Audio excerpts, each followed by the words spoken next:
Ruth Johnson's hands trembled as she hoisted another suitcase onto the conveyor belt. The blue fabric of her baggage handler uniform clung to her curvy frame, darkened with sweat despite the cool November air circulating through Chicago O'Hare's Terminal 3. She had been working double shifts for 3 weeks straight, saving money for the medical bills that kept piling up in her small studio apartment. "I said no, Mr. O'Connor. I will not take this position." The sharp voice cut through the terminal noise like glass breaking. Ruth glanced up from her workstation and saw them near gate B17. A tall white man in an expensive gray suit stood with 3 small children clustered around his legs. The children's faces were pale, their eyes red and swollen. A blonde woman in a cream pantsuit stood before them, her designer handbag clutched like a shield. "Please, Miss Harper. The agency said you were the best." The man's voice cracked. His brown hair was disheveled, his tie loosened. "My children need someone. Anyone. I don't care what the agency told you." The blonde woman stepped back. "I read about you online. Your wife died 6 months ago. These children are clearly traumatized. I'm a professional nanny, not a therapist. Find someone else." Ruth's chest tightened. She knew that kind of rejection. She had lived it for 18 years in 7 different foster homes. Each time the same words. Too difficult. Too much trouble. Not what we expected. The smallest child, a girl who couldn't have been more than 5, began to sob. Her pink jacket was buttoned wrong, her blonde hair tangled. The man knelt down, trying to comfort her, but his hands shook so badly he couldn't even wipe her tears properly. "You're the 4th person to refuse." The man's voice broke completely. "What am I supposed to do? I have a business. I have responsibilities. My children are falling apart and I don't know how to help them. That's not my problem."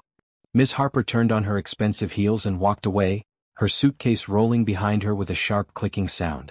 Ruth watched the man sink onto a nearby bench, his face in his hands. The 3 children stood in a small cluster, not crying anymore, just staring at nothing. They had the look Ruth recognized too well. The look of children who had stopped expecting anything good. The older girl, maybe 7 years old, wore a green dress that was too thin for November. She put her arm around her sister and whispered something Ruth couldn't hear. A boy the same age, probably her twin, picked at a loose thread on his blue sweater and stared at the floor. Something inside Ruth's chest twisted hard. She thought about walking away. She thought about minding her own business. She thought about every time someone had walked away from her. Instead, she set down the suitcase she was holding and wiped her hands on her uniform pants.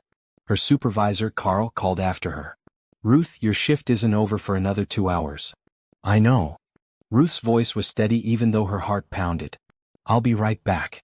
She walked across the terminal floor, her work boots squeaking slightly on the polished tile. The man didn't look up until she was standing right in front of him. "Excuse me, sir." He raised his head slowly. His blue eyes were bloodshot and empty. "If you're here to tell me I need to move, I understand. I just need a minute." "No, sir. I heard what happened with that woman." Ruth's voice came out rougher than she intended. "I heard what you said about your children needing help." The man blinked at her, confused. "Are you with the agency?" "No, sir. I work here. I handle baggage." Ruth felt her cheeks grow warm. She was acutely aware of her worn uniform, her scuffed boots, the way her natural hair was pulled back in a simple ponytail because she couldn't afford the salon. "But I heard you talking about needing someone to care for your kids." The little girl stopped crying and looked at Ruth with wide gray eyes. "I don't understand." The man stood up slowly. He was tall, well over 6 feet, and his expensive suit probably cost more than Ruth made in 3 months. "Are you offering to help?" "I know I'm just a baggage handler." Ruth's voice shook but she kept going. "I know I don't look like what you probably need. I'm not a professional nanny or anything like that. But I grew up in foster care. I know what it's like when nobody wants you. I know what it's like to see people walk away." The man stared at her, his mouth slightly open. "I can cook. I can clean. I'm good with kids because I remember being a kid who needed someone to just stay." Ruth looked directly at the 3 children. The older girl was watching her with an intensity that hurt. "I don't have fancy training or certificates. But I won't walk away. If you need someone who will just show up and care, I can do that. You don't even know us." The man's voice was barely a whisper. "You don't know me either." Ruth straightened her shoulders. "But those babies look like they need somebody right now. And I'm somebody. Have you ever felt invisible, like the world decided you weren't worth noticing?" Ruth felt that way her entire life until she saw 3 children who needed her. If this story touches your heart, Please subscribe and comment below. Tell us about a time someone showed up for you when nobody else would. Your story matters. The older boy spoke for the first time, his voice small and uncertain. Are you going to leave too? Ruth knelt down so she was eye level with him. Her knees protested, but she ignored the pain. What's your name, sweetheart? Finn. The boy's lower lip trembled. That's my sister Bridget. And that's Kara. She's the baby. Well, Finn, Bridget, and Kara, my name is Ruth. She looked each of them in the eye. I won't lie to you. I don't know your daddy yet. I don't know what he needs or what you need. But if he says yes, if he lets me try to help, I promise I won't just disappear. I promise I'll stay as long as you need me. Why? Bridget's voice was hoarse, like she hadn't used it in a long time. Ruth felt tears burn her eyes, but she blinked them back. Because when I was your age, I needed someone to stay. And nobody did. I don't want that for you. The man made a sound like a sob caught in his throat. I can pay you. Whatever you need. I have money. I have a big house. You'd have your own room, your own bathroom. I can triple whatever you make here. I don't need triple. Ruth stood back up, her knees cracking audibly. I need enough to live on and save a little. That's all. You'd really do this? You'd leave your job here and come help us? The man looked at her like she was speaking a foreign language. I'd need to give notice. 2 weeks probably. Carl's a good supervisor, I won't leave him short-handed. Ruth glanced back at the baggage area where Carl was watching with raised eyebrows. And I'd need to know your name and where you live. I'm trusting too, you know. You could be anybody. A ghost of a smile crossed the man's face. Patrick O'Connor. I live in Oak Hills, about 40 minutes outside the city. I own O'Connor Development Corporation. You can look me up online if you want to make sure I'm legitimate. Oak Hills. Ruth knew the name. It was one of those wealthy suburbs where the houses all had long driveways and perfect lawns. That's pretty far from anything I know. I know this is crazy. Patrick ran his hand through his hair, making it stick up even more. I know this doesn't make sense. You don't know us. We don't know you. But my children are suffering and I am completely out of options. If you're serious, if you really mean this, then yes. Please, come help us. Ruth looked at the 3 children again. Kara had stopped crying completely and was watching Ruth with something that looked almost like hope. Bridget's hand had loosened its grip on her sister's shoulder. Finn had stopped picking at his sweater. I'm serious. Ruth held out her hand to Patrick. I'll give my notice tomorrow. I can start in 2 weeks. Patrick grabbed her hand and shook it so hard Ruth felt it in her shoulder. His palm was cold and clammy. Thank you. God, thank you. I'll send a car for you. Just tell me where you live. I can take the train. Ruth pulled her hand back gently. Save your money for the kids. Ruth. Patrick's voice was firm for the first time since she'd approached. If you're going to work for me, you need to let me take care of basic things like transportation. Please. Ruth nodded slowly. She wasn't used to accepting help. It felt strange and uncomfortable, like wearing shoes that didn't quite fit. Kara tugged on Ruth's uniform sleeve with tiny fingers. Are you really going to come live with us? Ruth knelt down one more time, ignoring her protesting knees. I really am, baby girl. 2 weeks from now I'll be there. And I'll make you breakfast and lunch and dinner. And I'll help with homework and bedtime and anything else you need. Do you know how to braid hair? Kara's voice was so quiet Ruth had to lean in to hear. My hair gets tangled and Daddy doesn't know how to fix it. Ruth felt something crack inside her chest. I know how to braid hair, sweetheart. I'll teach you how to do it yourself too if you want. Bridget moved closer, her green dress swishing around her thin legs. She didn't say anything, but she reached out and touched Ruth's hand. Just for a second. Then she pulled back. It's going to be okay. Ruth didn't know if she was talking to the children or herself. We're going to figure this out together. Patrick pulled out his phone with shaking hands. Let me get your number. And your address. I'll have my assistant arrange everything.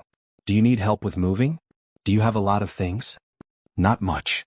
Ruth thought about her studio apartment with its thrift store furniture and handful of dishes. I can pack light. Bring whatever makes you comfortable. Patrick was typing rapidly into his phone. I want you to feel at home. Home. Ruth had never really had one of those. She had lived in places, slept in beds, eaten at tables. But home was something different. Home was something she had stopped believing in around her 10th birthday. Can I ask you something?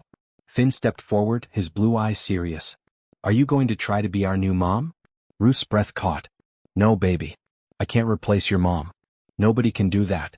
I'm just going to be someone who cares about you and helps take care of you. Is that okay? Finn nodded slowly. Yeah, that's okay. I don't want a new mom anyway. I just want someone who stays. I'll stay. Ruth stood up, her decision made and settled in her bones. I promise. As she walked back to the baggage area, Carl met her halfway. What in the world was that about? I just quit, Carl. Well, I'm giving 2 weeks' notice. Ruth picked up her scanner. I'm going to work for that man and take care of his kids. Carl's eyebrows shot up so high they disappeared under his cap. Ruth Johnson, have you lost your mind? You don't know that man from Adam. He could be anybody. He's a man whose children need help. And I can help. Ruth resumed scanning bags, her movements automatic. It's the right thing to do. The right thing to do is keep your steady job with benefits and not run off to be a nanny for some rich stranger. Carl shook his head. I can't believe I'm hearing this. You can't believe it because nobody ever thinks I'm capable of anything important. Ruth's voice was sharper than she intended. Everyone looks at me and sees someone who isn't quite enough. Not thin enough. Not educated enough. Not professional enough. But those babies don't care about any of that. They just need someone who will show up. Carl was quiet for a moment. You really want to do this? I really do. Ruth scanned another bag. More than anything. Then I'll give you a good reference if they ask. Carl squeezed her shoulder. You're one of the best workers I've ever had. Don't let anybody make you feel small. Ruth felt tears sting her eyes again. Thank you, Carl. The rest of her shift passed in a blur. She kept glancing over at gate B17, where Patrick sat with his children. He had bought them food from one of the terminal restaurants, but they barely touched it. Instead, they huddled close to him, and every few minutes one of them would look over at Ruth. When her shift finally ended, Ruth changed out of her uniform in the employee locker room. She caught sight of herself in the mirror and paused. Her brown skin looked tired under the fluorescent lights. Her curves were emphasized by her worn jeans and faded red sweatshirt. Her natural hair needed attention she couldn't afford to give it. Not fit for any man, she whispered to her reflection. It was what her last foster mother had told her when she aged out of the system at 18. You're too big, too plain, too poor. No man is going to want you. You better learn to take care of yourself. Ruth had believed it for years. She had never dated, never let herself dream of marriage or children or love. She had focused on surviving, on working, on staying invisible and safe. But maybe being not fit for any man meant she was exactly fit for something else. Maybe she was fit for 3 children who needed someone to see them and stay. As Ruth left the terminal, her phone buzzed with a text from an unknown number. This is Patrick O'Connor. Thank you again for what you're doing. My children haven't smiled in 6 months, but Cara just asked me if Miss Ruth really knows how to make pancakes. You've already given us hope. Thank you. Ruth saved the number and typed back carefully. I know how to make pancakes. Tell Cara I'll teach her too. See you in 2 weeks. She hit send and walked out into the cold Chicago night. Behind her, the airport hummed with the sound of people coming and going, always moving, never staying. But Ruth was done running. For the first time in her 32 years, she was going to stay somewhere. She was going to matter to someone. Even if the whole world thought she wasn't fit for anything, 3 children needed her. And that was enough. The black town car pulled up in front of Ruth's apartment building exactly at 9 in the morning. Ruth stood on the cracked sidewalk with 2 battered suitcases and a cardboard box containing everything she owned. Her landlord, Mrs. Chin, stood in the doorway watching with disapproving eyes. You're making a mistake, Mrs. Chin said for the 5th time that morning. Going to live with strange man you just meet at airport? This is how girls disappear. I'll be fine, Mrs. Chin. Ruth hefted 1 suitcase into the trunk that the driver had opened. Mr. O'Connor is a legitimate businessman. I looked him up. Rich men are dangerous men. Mrs. Chin crossed her arms. You call me once a week or I call police. Despite her nervousness, Ruth smiled. I will. I promise. The drive to Oak Hills took 45 minutes. Ruth watched the city give way to suburbs, then to neighborhoods where the houses grew larger and more spaced out. By the time they turned onto Maple Ridge Drive, the homes were practically estates, hidden behind stone walls and tall trees. The car stopped in front of iron gates that swung open automatically. The driveway curved through carefully maintained gardens still green despite November's chill.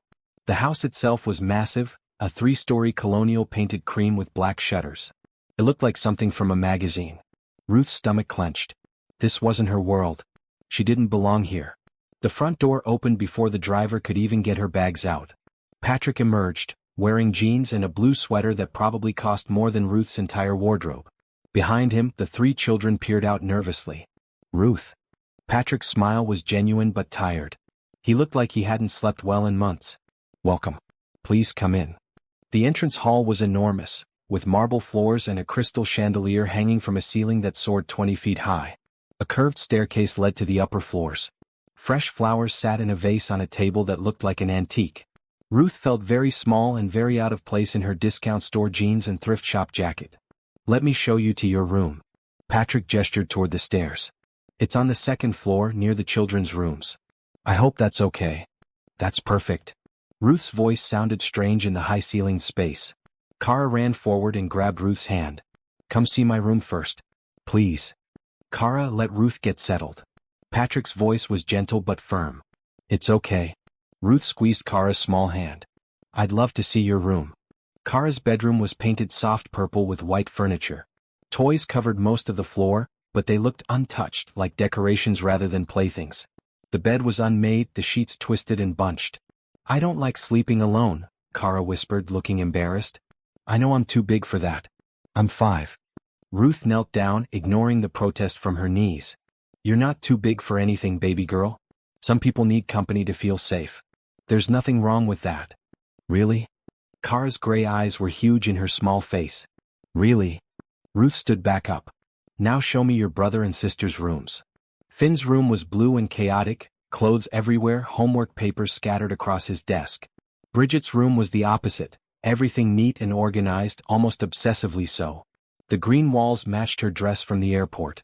Finally, Patrick showed Ruth her own room. It was larger than her entire studio apartment had been. The walls were painted warm beige. A queen-sized bed with a thick blue comforter dominated one wall. There was a dresser, a desk, an armchair by the window. The attached bathroom had a tub and shower, gleaming clean. Is this okay?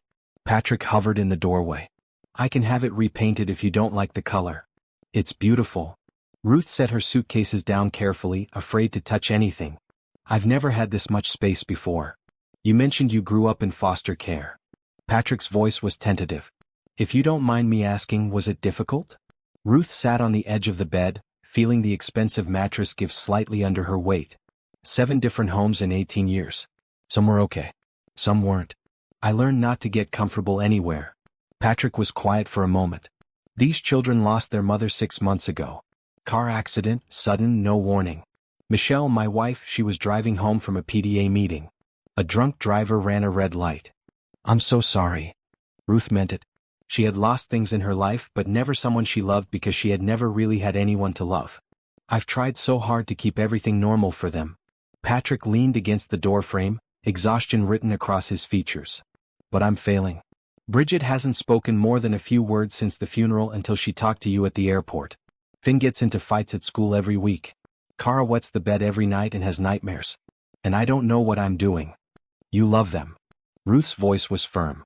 That's more than a lot of kids get. Love isn't enough if I can't function. Patrick rubbed his eyes. I have to work. The company employs 300 people. I can't just stop. But every time I leave for the office, I feel like I'm abandoning them. You're not abandoning them. You're providing for them. Ruth stood up. Let me help. That's why I'm here. The nanny agency said I should have contracts and background checks and all sorts of official things. Patrick pulled a folder from under his arm. But honestly, I just need someone who cares. If you want to look these over, sign what makes sense, we can handle the legal stuff later. Ruth took the folder. Inside were employment papers, a very generous salary offer, and a simple contract outlining her responsibilities. This is a lot of money. It's what you're worth. Patrick's voice was firm. You're taking care of the most important people in my life. I'm not going to underpay you. I'll sign. Ruth didn't even read through everything carefully. She had already made her decision in the airport. When do I start? How about after lunch? Let you settle in first. Patrick smiled slightly. Though I should warn you, I can't cook. We've been eating a lot of takeout. I'll cook dinner tonight. Ruth felt herself relax slightly. This was something she knew how to do. Do you have groceries? The housekeeper, Nancy, stocks the kitchen every Monday. There should be plenty. Patrick paused. Nancy comes 3 times a week. She cleans and does laundry. Tuesday, Thursday, Saturday. Is that okay? That's fine. Ruth had never had anyone clean for her before, but she wasn't going to argue. After Patrick left, Ruth unpacked her 2 suitcases and 1 box. Her clothes filled maybe a quarter of the large closet. Her few books and pictures looked lost on the spacious dresser. She took a long shower in the private bathroom, marveling at the water pressure and the fancy soap that smelled like lavender. When she came downstairs, she found the kitchen. It was massive, with white cabinets, granite countertops, and stainless steel appliances that looked brand new. The refrigerator was indeed fully stocked. Ruth started pulling out ingredients. She would make something simple for her first dinner. Baked chicken, roasted vegetables, mashed potatoes. Comfort food that filled bellies and hearts. She was chopping carrots when she heard voices from the front of the house. A woman's voice, sharp and angry. "I can't believe you hired someone off the street, Patrick. Have you completely lost your mind?" Ruth set down the knife and walked quietly toward the entrance hall. A thin white woman in her 60s stood there, her silver hair perfectly styled, her navy pantsuit expensive and crisp. She looked at Patrick like he had personally disappointed her. "Catherine, please?" Patrick sounded tired. "Ruth is exactly what we need." "Ruth?" The woman said the name like it tasted bad. "The baggage handler." "Really, Patrick? Michelle would be horrified." "Michelle isn't here." Patrick's voice cracked. "And our children are suffering." Ruth offered to help when 4 professionals walked away. She probably saw dollar signs. Catherine's lip curled. A poor woman getting access to a rich widower. It's obvious what she's after. Ruth stepped into the entrance hall. "I'm after making sure those children have someone who puts them first." Catherine whirled around. Her blue eyes traveled up and down Ruth's body with obvious disdain. Ruth was acutely aware of her faded jeans, her simple green t-shirt, her curves that strained against the fabric. "And you are?" Catherine's tone was icy. "Ruth Johnson. I'm the new caregiver." Ruth kept her voice steady even though her heart pounded. "Caregiver?" Catherine laughed, but there was no humor in it. "Is that what we're calling it? How convenient. A desperate widower, a large empty house, a young woman with nothing to her name." "Catherine." Patrick's voice was sharp. "That's enough. I'm Michelle's mother." Catherine stepped closer to Ruth. "These are my grandchildren. I have every right to question who you're bringing into their lives. Then question me directly." Ruth met Catherine's eyes. "Don't talk about me like I'm not standing right here." Catherine's eyebrows rose. "Excuse me? You want to know my intentions? Fine. I grew up in foster care. I aged out at 18 with nothing. I've worked 3 jobs at a time just to keep a roof over my head. I know what it's like to be invisible, to be unwanted, to be judged by people who don't even know your name." Ruth's voice stayed calm, but her hands trembled. "Those children looked at me in the airport like I was their last hope. And maybe I am. Maybe I'm not educated or sophisticated or whatever else you think they need. But I know how to show up. I know how to stay. And I will love those children until they believe they're worth loving." The entrance hall was silent. Catherine stared at Ruth with an expression that might have been surprise. "Well?" Catherine's voice was stiff. "We'll see how long this lasts. Most people give up on difficult situations. I don't give up." Ruth turned back toward the kitchen. "Now if you'll excuse me, I have dinner to cook." She heard Catherine's heels click across the marble floor, then the sound of the front door closing. Patrick appeared in the kitchen doorway a moment later. "I'm sorry about that." He looked miserable. "Catherine means well, but she's protective. She thinks I'm after your money."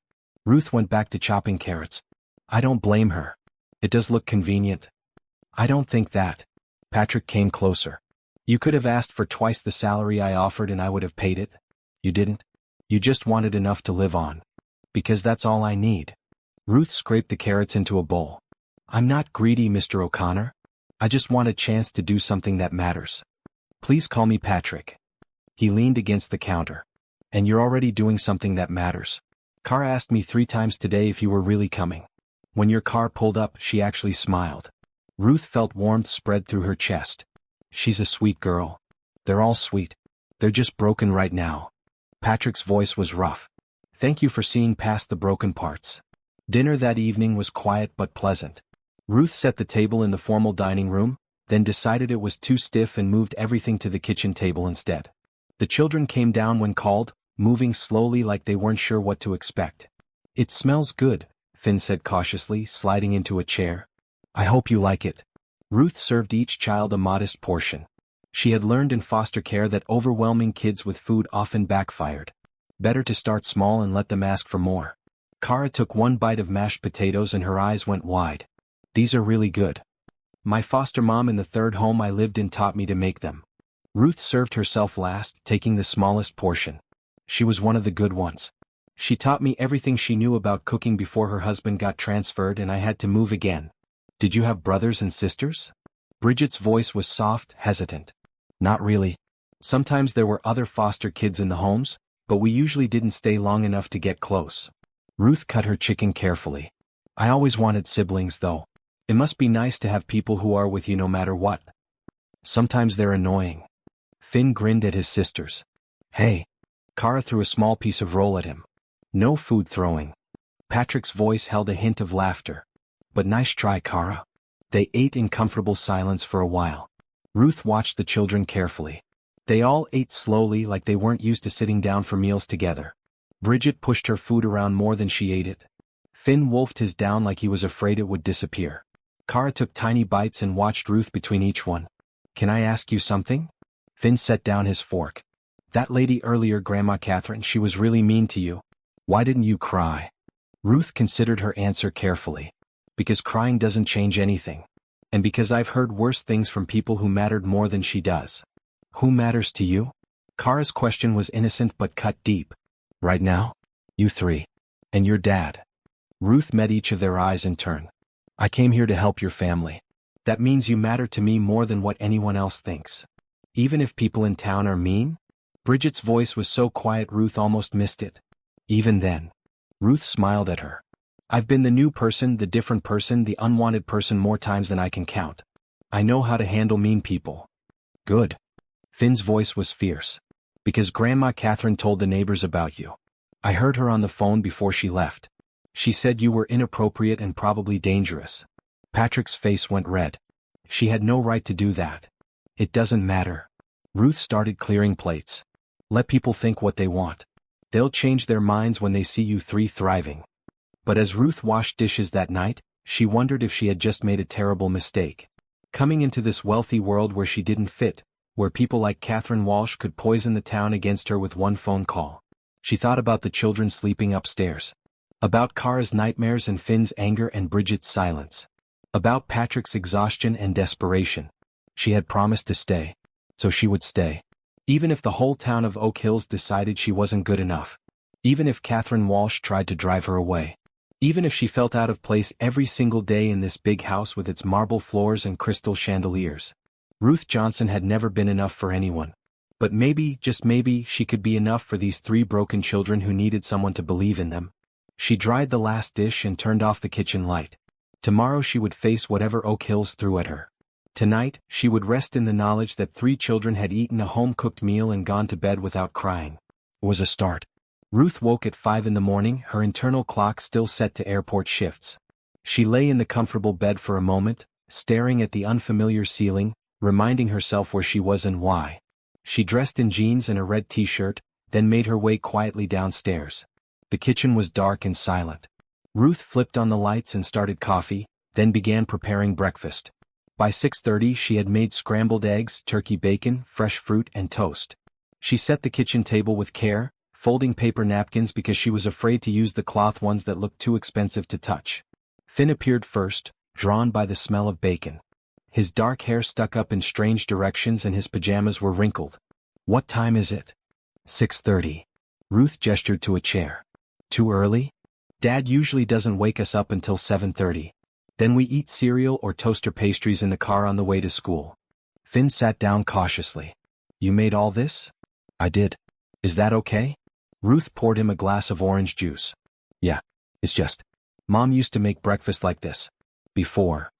Finn's voice got quiet. Dad says he doesn't know how to cook without burning everything.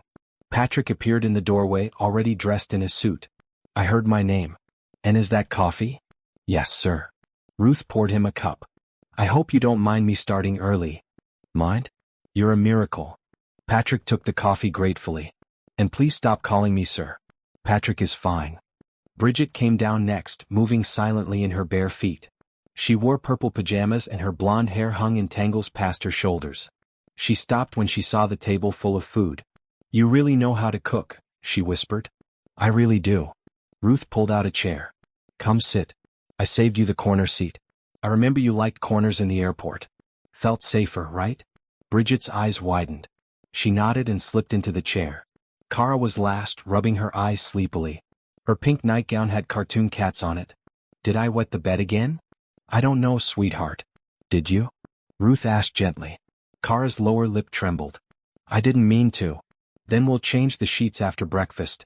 No big deal. Ruth served Kara a small portion of everything. Accidents happen. That's why we have washing machines. Grandma Catherine says I'm too old to wet the bed. Kara's voice was small.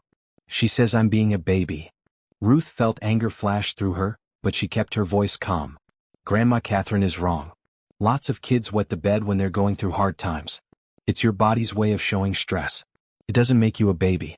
It makes you human. Kara stared at Ruth like she had just revealed a secret of the universe. They ate breakfast together, and Ruth noticed the small changes from dinner the night before. Bridget ate a little more. Finn asked for seconds. Kara finished everything on her plate. After Patrick left for work and the children went upstairs to dress for school, Ruth tackled Kara's room. The sheets were indeed wet, but Ruth changed them without comment. She opened windows to air out the room and sprayed a light lavender scent she found in the bathroom cabinet. By 7:30, all three children were dressed and ready. Ruth had packed their lunches in the expensive lunch boxes she found in the pantry, including notes in each one. Simple messages: you're brave. You're smart. You're loved. She drove them to school in Patrick's second car, a practical SUV. The elementary school was beautiful, all brick and tall windows with perfectly manicured grounds. Other parents pulled up in luxury vehicles, their children jumping out in designer clothes. I can walk from here, Finn said quickly when Ruth pulled into the drop-off lane. You don't have to get out. Why not? Ruth turned off the engine. Because. Finn looked at his sisters. People will see you. Understanding hit Ruth like a physical blow. You mean people will see that I don't look like the other parents? No. Bridget's voice was fierce. We don't care what you look like. We just don't want them to be mean to you. Ruth's throat tightened. I appreciate that, babies. But I'm a grown woman. I can handle mean people. Come on. She walked all three children to the entrance. Other parents stared. Some whispered. A few smiled politely, but most just looked confused, trying to figure out who Ruth was and why she was with the O'Connor children. Miss Ruth? Kara grabbed her hand at the door. Will you be here when school ends? I'll be right here at 3 o'clock. Ruth squeezed her hand. I promise. Inside the school, a teacher approached. She was young, white, with perfect blonde hair and a bright smile that didn't quite reach her eyes. Hello. I'm Miss Peterson, Kara's teacher. And you are? Ruth Johnson. I'm the children's new caregiver. Ruth kept her voice professional. Oh. Miss Peterson's smile froze. I see. Well, Kara has been having some difficulty adjusting this year. Perhaps you and Mr. O'Connor could come in for a conference? Of course. I'll let him know. Ruth knelt down to say goodbye to Kara. Have a good day, baby girl. Remember, you're brave. After the children disappeared into their classrooms, Ruth walked back to the SUV. A woman in expensive yoga clothes and diamond earrings blocked her path. Excuse me. Are you the new nanny? The woman's tone made nanny sound like an insult. I'm the caregiver, yes. Ruth tried to move around her. I'm Jennifer Matthews. My daughter Sophia is in Bridget's class. Jennifer looked Ruth up and down. I just want you to know that we all loved Michelle. She was part of our community. She volunteered at every school event. She was one of us. I'm not trying to replace her. Ruth kept her voice level. I'm just trying to help the children. Those poor babies. Jennifer's voice dripped with false sympathy.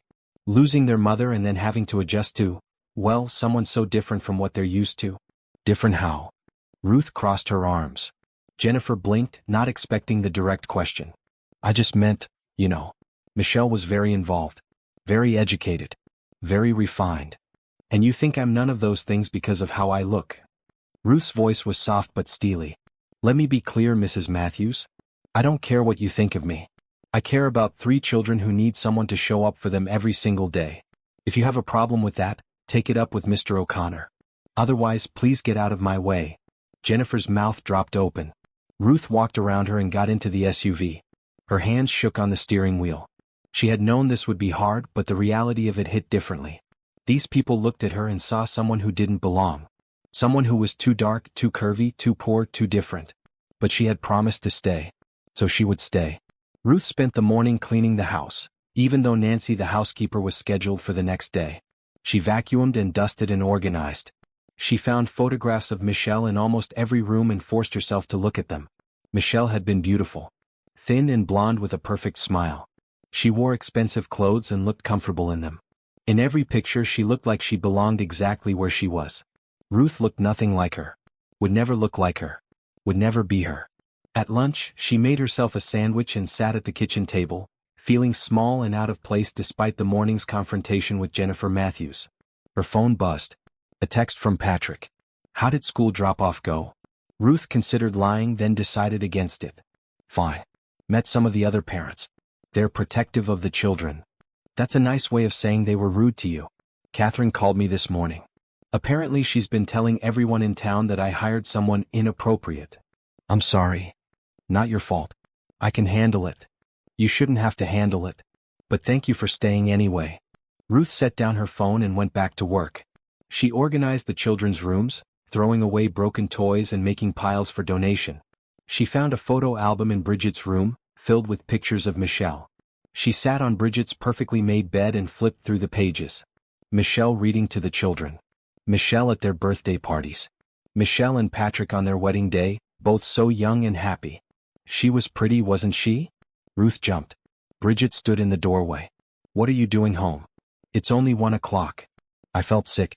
The nurse called Dad, but he was in a meeting, so they called you. Didn't you get the message?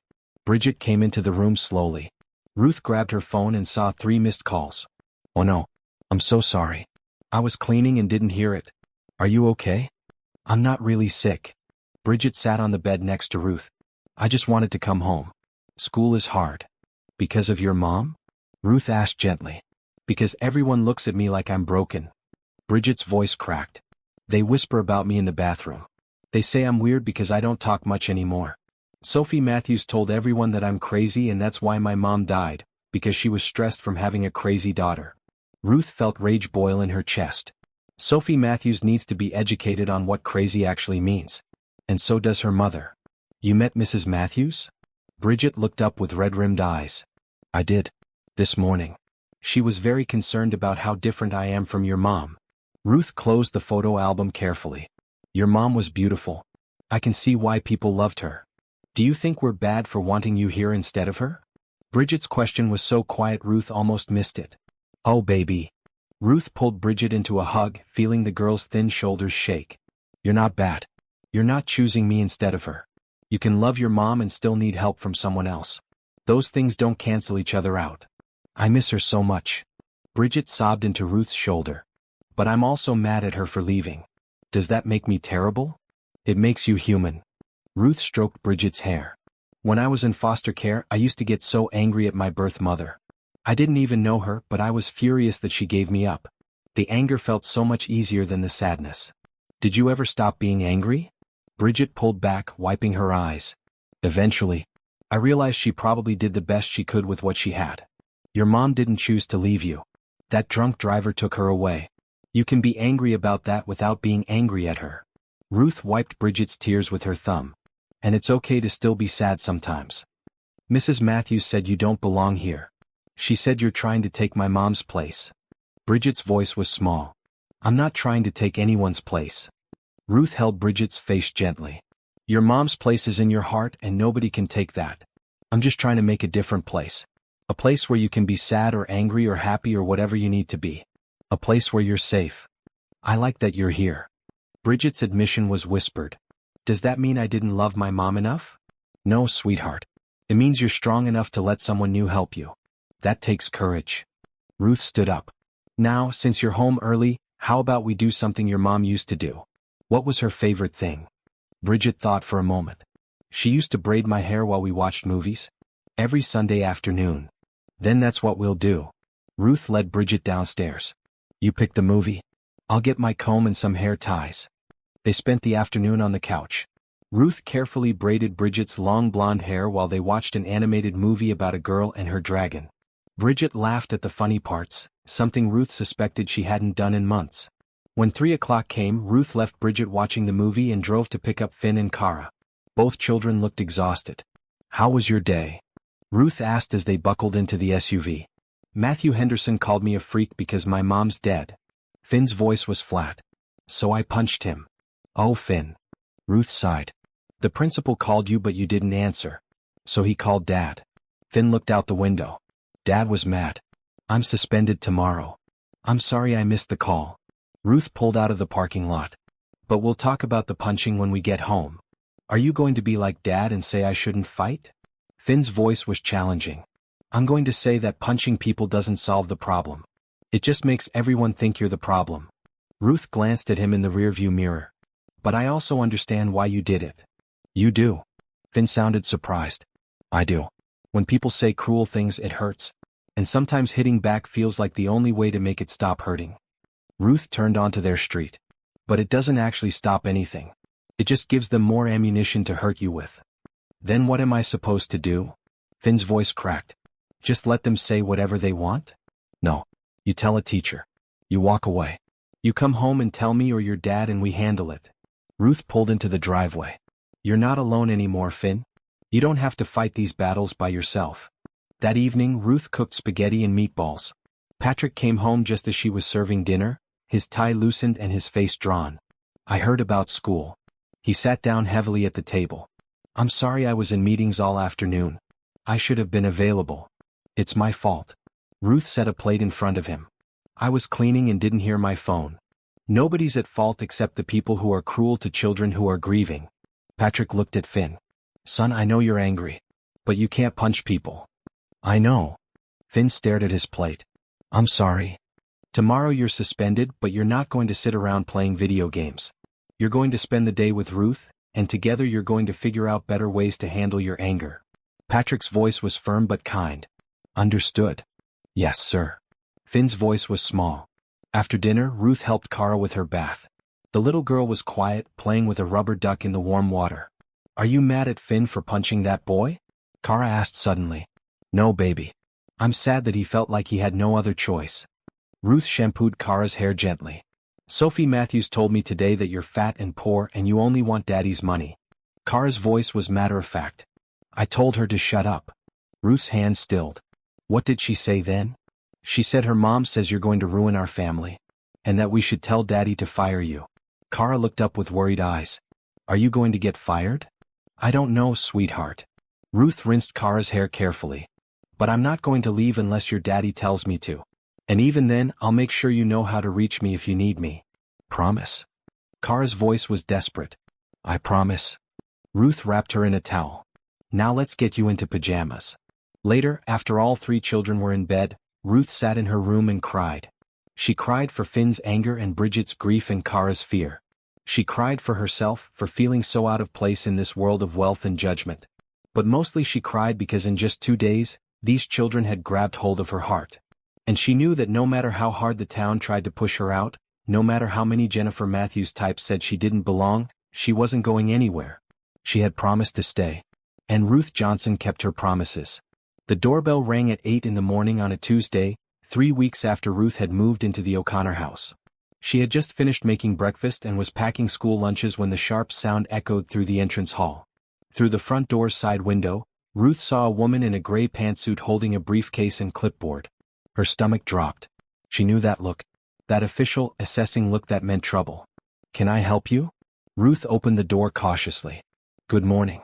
I'm Beverly Thompson from the Department of Children and Family Services. The woman's voice was professional but not unkind. She held up identification. I'm here to conduct a home visit regarding the O'Connor children. A home visit? Ruth's mouth went dry. Why? We received a complaint about the children's living conditions and care. Beverly's eyes were sharp, taking in Ruth's appearance, her faded jeans and simple blue t-shirt. May I come in? Ruth stepped back, her mind racing. The children are eating breakfast before school. Their father is upstairs getting ready for work. Perfect. I'd like to speak with all of you. Beverly entered the house, her heels clicking on the marble floor. Her gaze swept the entrance hall, noting every detail. Patrick came down the stairs, his suit jacket still off, his tie hanging loose. Who was at the door? Patrick O'Connor? Beverly extended her hand. Beverly Thompson, DCFS. I need to speak with you about your children. Patrick's face went pale. DCFS? What's happened? Are my children in danger? That's what I'm here to determine. Beverly's voice remained neutral. We received a complaint that the children are being cared for by someone unqualified, and that their living conditions may be neglectful. That's ridiculous. Patrick's voice rose. My children are fine. Ruth is doing an excellent job. I'm sure she is. Beverly's tone suggested she believed nothing of the sort. But I need to verify that for myself. It's procedure. Ruth felt like she was going to be sick. She knew who had filed the complaint. Catherine Walsh. The children's grandmother had finally made good on her threat. Beverly spent the next hour interviewing everyone separately. She checked the children's rooms, noting Kara's accidents and the plastic sheets Ruth had put on the mattress. She inspected the kitchen, the bathrooms, the children's clothes. She asked the children dozens of questions about Ruth, about their father, about how they felt.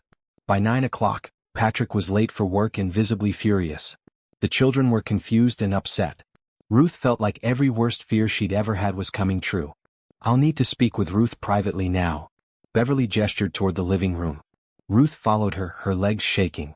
They sat on the expensive cream-colored couch that Ruth had been afraid to sit on until that moment. Tell me about your background. Beverly pulled out her clipboard.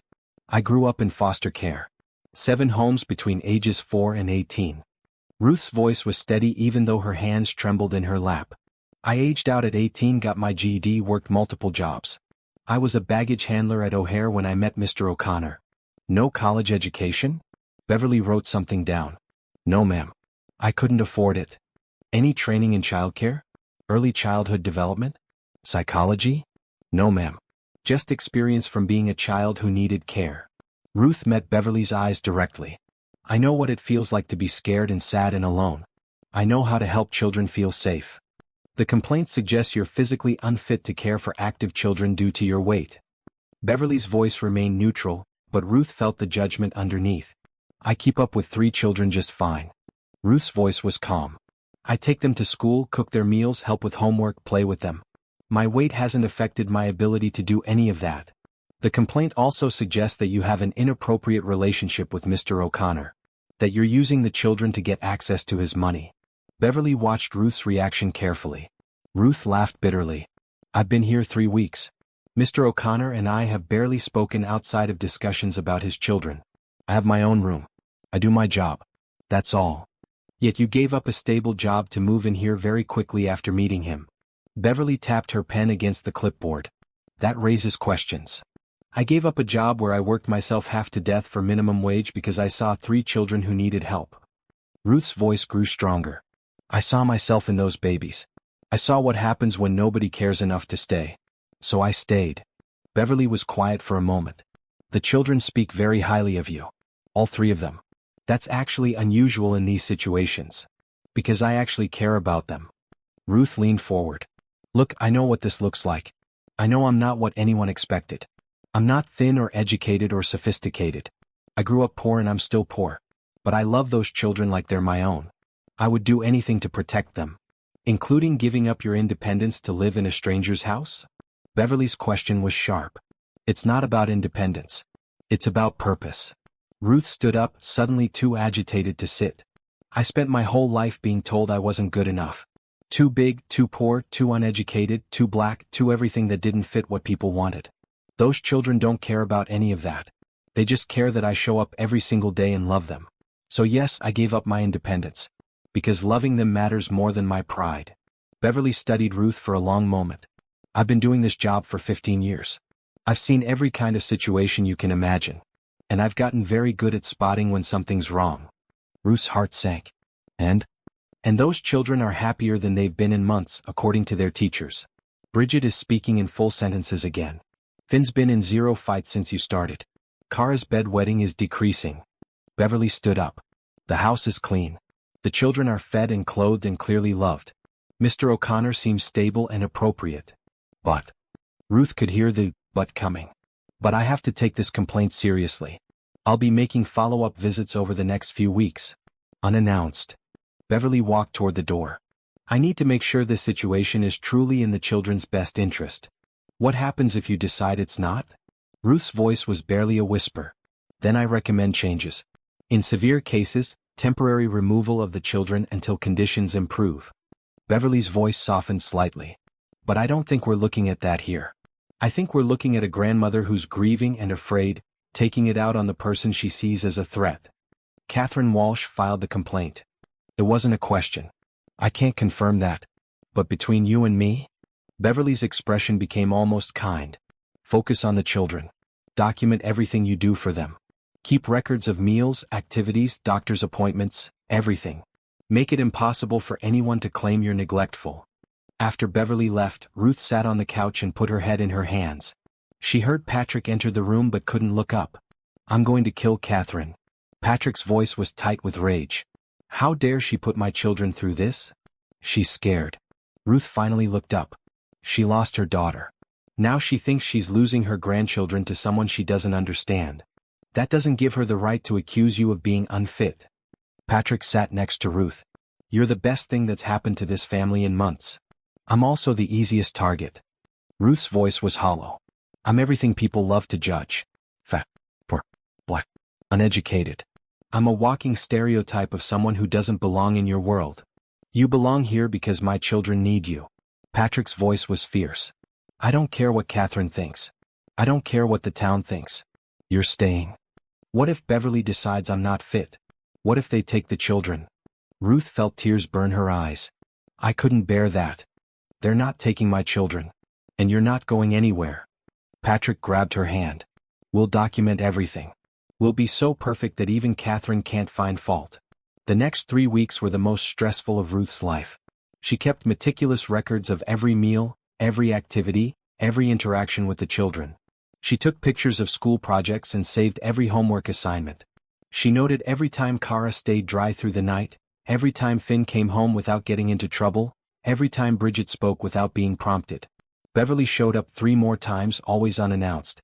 Once at dinner time, once early in the morning, once on a Saturday afternoon when they were all playing board games in the living room. Each visit was scrutiny incarnate. Beverly checked the refrigerator, looked at the children's clothes, watched how Ruth and Patrick interacted with each other and the children. She asked the children repeatedly if they felt safe, if Ruth ever yelled at them, if they ever went to bed hungry, if anyone hurt them. The stress affected everyone. Patrick became tense and snappish at work. The children grew quiet and watchful, afraid that saying the wrong thing would make Ruth disappear. Ruth barely slept, terrified that she would make a mistake that would cost the family everything. Catherine Walsh didn't visit, but her presence hung over the house like a storm cloud. Patrick tried calling her multiple times but she wouldn't answer. She sent a single text, I'm protecting my grandchildren from a gold digger. Someone has to. On a Thursday afternoon, Ruth took the children to the park. It was a beautiful November day, unseasonably warm. Bridget and Kara played on the swings while Finn climbed the jungle gym. Ruth sat on a bench, watching them, trying to ignore the other mothers who whispered and pointed. She had gotten used to that. What she wasn't prepared for was when Jennifer Matthews walked over and sat down beside her. Hello, Ruth. Jennifer's voice was falsely sweet. Mrs. Matthews. Ruth kept her eyes on the children. I heard about the DCFS investigation. The whole town has. Jennifer examined her perfect manicure. It must be so stressful for you. The children are fine. That's all that matters. Ruth's voice was flat. Are they though? I mean, having strangers come to your house, asking invasive questions. That can't be good for kids who are already traumatized. Jennifer's voice held false concern. Maybe it would be better if you just left. Let them hire someone more appropriate. Someone like you? Ruth finally looked at Jennifer. Well, I do have a degree in education. And I'm part of this community. I understand how things work here. Jennifer's smile was sharp. You have to admit you're rather out of your depth. What I admit is that those children were falling apart before I came. Ruth stood up. And now they're healing. So whatever you and your friend Catherine Walsh think, the results speak for themselves. Catherine is just looking out for her grandchildren. Someone has to, since Patrick clearly isn't thinking straight. Jennifer stood as well.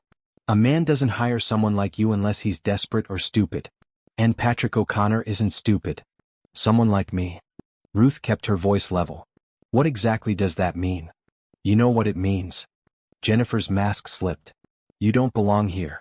You don't belong in that house with those children in this town. You're taking advantage of a vulnerable family, and eventually Patrick will see that. The only person taking advantage of anyone is you, using children's grief to make yourself feel superior. Ruth called to the kids. Bridget, Finn, Kara. Time to go home. The children came running. Kara grabbed Ruth's hand immediately. Finn positioned himself between Ruth and Jennifer like a small guard dog. Bridget just stared at Jennifer with cold eyes. Your grandmother filed a complaint with DCFS. Ruth didn't believe in hiding truth from children. So we've had to have some people come check on us. Make sure everyone is safe and happy. We are safe and happy. Bridget's voice was clear and strong. We're happy because Ruth is with us. Tell that to Grandma Catherine next time you see her. Ruth led the children away from Jennifer Matthews without looking back. That evening, Beverly Thompson made her fourth unannounced visit. But this time she brought news. I'm closing the complaint. Beverly's voice held satisfaction. I've observed this family extensively. The children are thriving. The home is appropriate. And frankly, Mrs. Walsh admitted under questioning that her complaint was based on personal feelings rather than actual concerns about the children's welfare. Patrick sank onto the couch in relief. Thank God. However, Beverly held up her hand. I'm required to inform Mrs. Walsh that making false reports to DCFS is a serious offense. If she tries this again, there will be consequences. What kind of consequences? Ruth asked. Restricted visitation with the children for one thing. The courts don't look kindly on grandparents who weaponize child protective services. Beverly closed her briefcase. But I don't think she'll try again. She seemed genuinely shocked when I explained that her actions could have resulted in the children being removed from their father's care. After Beverly left, Patrick immediately called Catherine. Ruth could hear his voice echoing from the study, angry and hurt. She heard words like betrayal, and grandchildren, and apologize. She focused instead on getting the children ready for bed. All three were exhausted from weeks of stress. Kara fell asleep while Ruth was reading her a story. Finn hugged Ruth extra tight when she said goodnight. Bridget whispered, "Thank you for staying," before closing her eyes. Ruth sat in her room afterward, staring at the ceiling. She had survived the investigation. The complaint was closed. Beverly Thompson had found nothing wrong. But Ruth knew this wasn't over. Catherine Walsh might have backed down, but the town of Oak Hills had made its position clear. Ruth was an outsider. She didn't belong. She thought about leaving. It would be easier for everyone. Patrick could find someone the town approved of. Someone educated and professional and acceptable. But then she thought about Kara's nightmares getting less frequent. About Finn coming home from school with a smile instead of bloody knuckles. About Bridget singing in the shower that morning, the first time Ruth had heard her sing since arriving. She had promised to stay. And despite everything Catherine Walsh and Jennifer Matthews and the entire town threw at her, Ruth was going to keep that promise. The children needed her. And that was enough. It happened on a Tuesday evening, exactly 1 month after Ruth had moved into the O'Connor house. She was making dinner, stirring pasta sauce and checking on chicken in the oven, when the world suddenly tilted sideways. Ruth grabbed the counter, her vision blurring. The wooden spoon clattered to the floor. She tried to call for help, but her mouth wouldn't form words. Her legs buckled and she felt herself falling into darkness. She woke up to bright lights and the smell of antiseptic. Hospital. She was in a hospital. Ruth tried to sit up, but a firm hand pressed her shoulder back down. Easy now. You gave everyone quite a scare. A nurse's face swam into view, kind and professional. I'm Teresa. You're at Oak Hills Medical Center. The children. Ruth's voice came out as a croak. Where are the children? In the waiting room with their father. They're fine. Teresa adjusted something on the floor in Ruth's arm. You collapsed. Your blood sugar was dangerously high. Over 500. 500. Ruth's mind struggled to process. That's not possible. I feel fine. You don't feel fine, honey. You're just used to feeling bad. Teresa's voice was gentle but firm. When was the last time you saw a doctor? Ruth tried to remember. Maybe 5 years? I couldn't afford it. I didn't have insurance until Patrick hired me. Well, Dr. Martinez wants to run some tests, but he's pretty sure you have type 2 diabetes. Probably have had it for a while, untreated. Teresa checked Ruth's blood pressure. Has anyone in your family had diabetes? I don't know. I grew up in foster care. I don't know anything about my birth family's medical history. Ruth felt tears prick her eyes. Am I going to die? Not today. Teresa smiled. But you need treatment. Medication, diet changes, regular monitoring. This is serious, Ruth. You could have gone into a diabetic coma. Patrick appeared in the doorway, his face haggard. Behind him, 3 worried faces peered in. Can we see her? 5 minutes. She needs rest. Teresa stepped out. The children rushed in. Kara climbed onto the bed, careful of the four-line. Finn grabbed Ruth's hand. Bridget stood at the foot of the bed, tears streaming down her face. "You scared us so bad." Bridget's voice broke. "You were just on the floor and you wouldn't wake up and I thought you were dead like Mom." "I'm sorry, baby." Ruth reached for her with her free hand. "I didn't know I was sick. I thought I was just tired." "The doctor says you haven't been taking care of yourself." Patrick's voice held accusation and fear in equal measure. "He looked at your medical records. Or rather, your complete lack of medical records." "Ruth, when was the last time you had a checkup?" "I told you. About 5 years ago. Free clinic." Ruth felt defensive. "I couldn't afford regular doctor visits. I barely afforded food and rent." "But you have insurance now. You've had it for a month. Why didn't you schedule an appointment?" Patrick sat in the chair beside the bed, his exhaustion evident.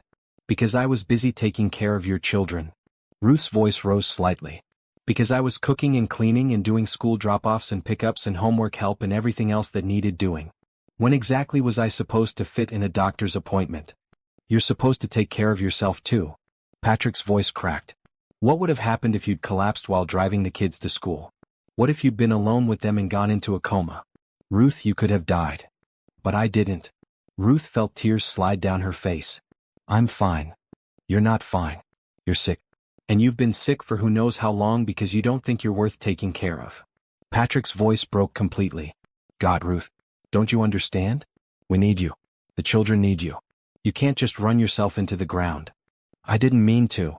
Ruth looked at the 3 children, all staring at her with frightened eyes. "I'm sorry I scared you, babies." "The doctor wants to keep you overnight for observation." Patrick stood up.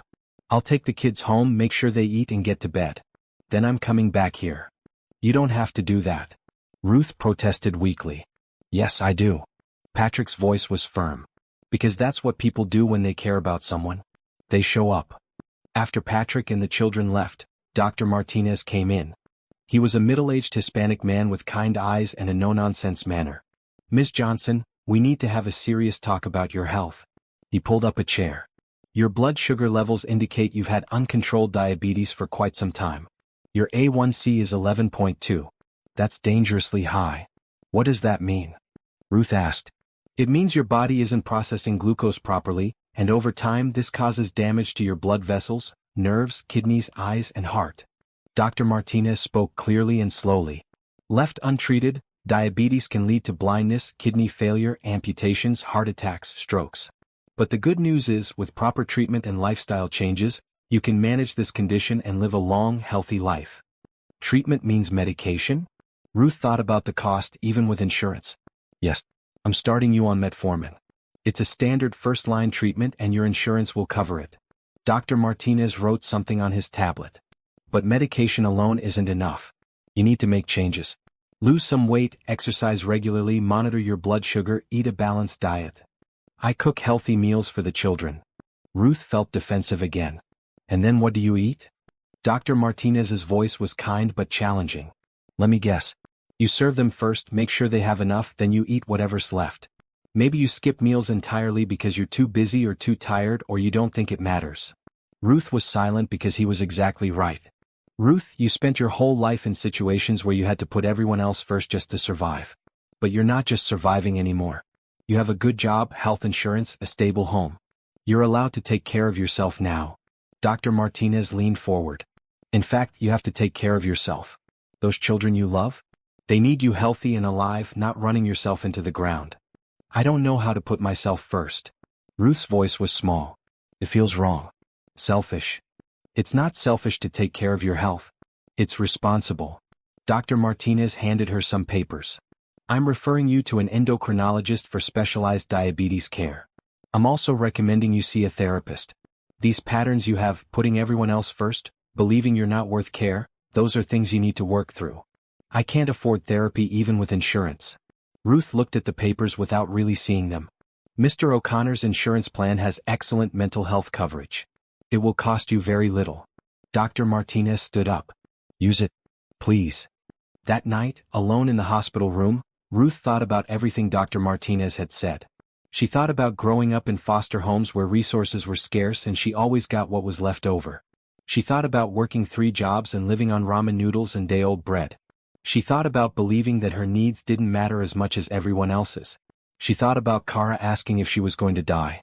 About Bridget crying that she couldn't lose Ruth like she'd lost her mother. About Finn's small hand gripping hers like he was afraid to let go. Patrick returned around 10 o'clock, carrying a small bag. I brought you some things from home. Pajamas, your toothbrush, your phone charger. You didn't have to come back. Ruth's voice was thick with unshed tears. Yes, I did. Patrick sat in the chair he'd occupied earlier. Ruth, we need to talk about something. The hospital social worker told me some things about your financial situation. Ruth's stomach dropped. What things? That you've been sending more than half your paycheck to a fund for foster children. That you're still living like you're barely scraping by even though I'm paying you well. Patrick's voice was gentle. The social worker was concerned that you might be in financial trouble. I'm not in trouble. I'm just helping kids who need it. Ruth looked away. I know what it's like to age out of foster care with nothing. If I can help even a few kids avoid that, it's worth it. It's incredibly generous. It's also incredibly self-destructive. Patrick leaned forward. Ruth, you collapsed from an untreated illness because you couldn't afford medical care in the past and didn't prioritize it once you could. You're giving away money you need for yourself because you don't think you deserve to keep it. I have everything I need. Ruth's voice was defensive. Do you? Or are you just used to having nothing? Patrick's question hung in the air. When was the last time you bought yourself new clothes? Or shoes? Or did anything just because it made you happy? Ruth couldn't answer because she couldn't remember. Here's what we're going to do. Patrick pulled out his phone. I'm doubling your salary effective immediately. And before you argue, this is non-negotiable. You're not just a caregiver anymore, you're family. You take care of my children like they're your own. You deserve to be compensated fairly. Patrick, no. Ruth tried to protest. That's too much. It's not nearly enough for what you do. Patrick's voice was firm. And you're going to use that extra money to take care of yourself. Medical appointments. Therapy. New clothes. Whatever you need. The foster children fund is wonderful, but you can't help anyone if you're dead. Ruth felt tears spill over. I don't know how to do this. I don't know how to believe I'm worth all this. Then let me believe it for you until you can believe it yourself. Patrick reached over and took her hand. You showed up for my family when we were falling apart. Let us show up for you now.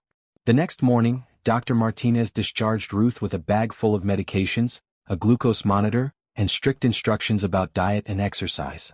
Patrick drove her home in silence, but it was a comfortable silence, not an uncomfortable one. The children met them at the door. Someone had made a banner that said, "Welcome home, Ruth," in crayon and glitter. Kara hugged her legs immediately. Finn carried her bag upstairs. Bridget had made soup, following a recipe she'd found online.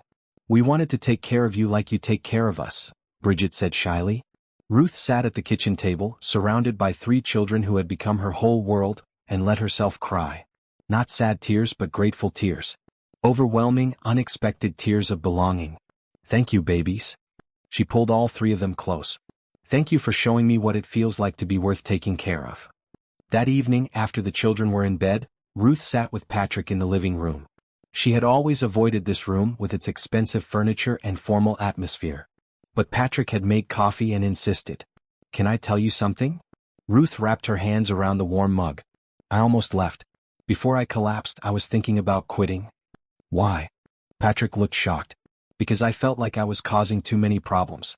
The DCFS investigation. The town gossip. Your mother-in-law hating me. I thought maybe everyone would be better off if I just disappeared. Ruth stared into her coffee. I've spent my whole life being told I'm too much trouble.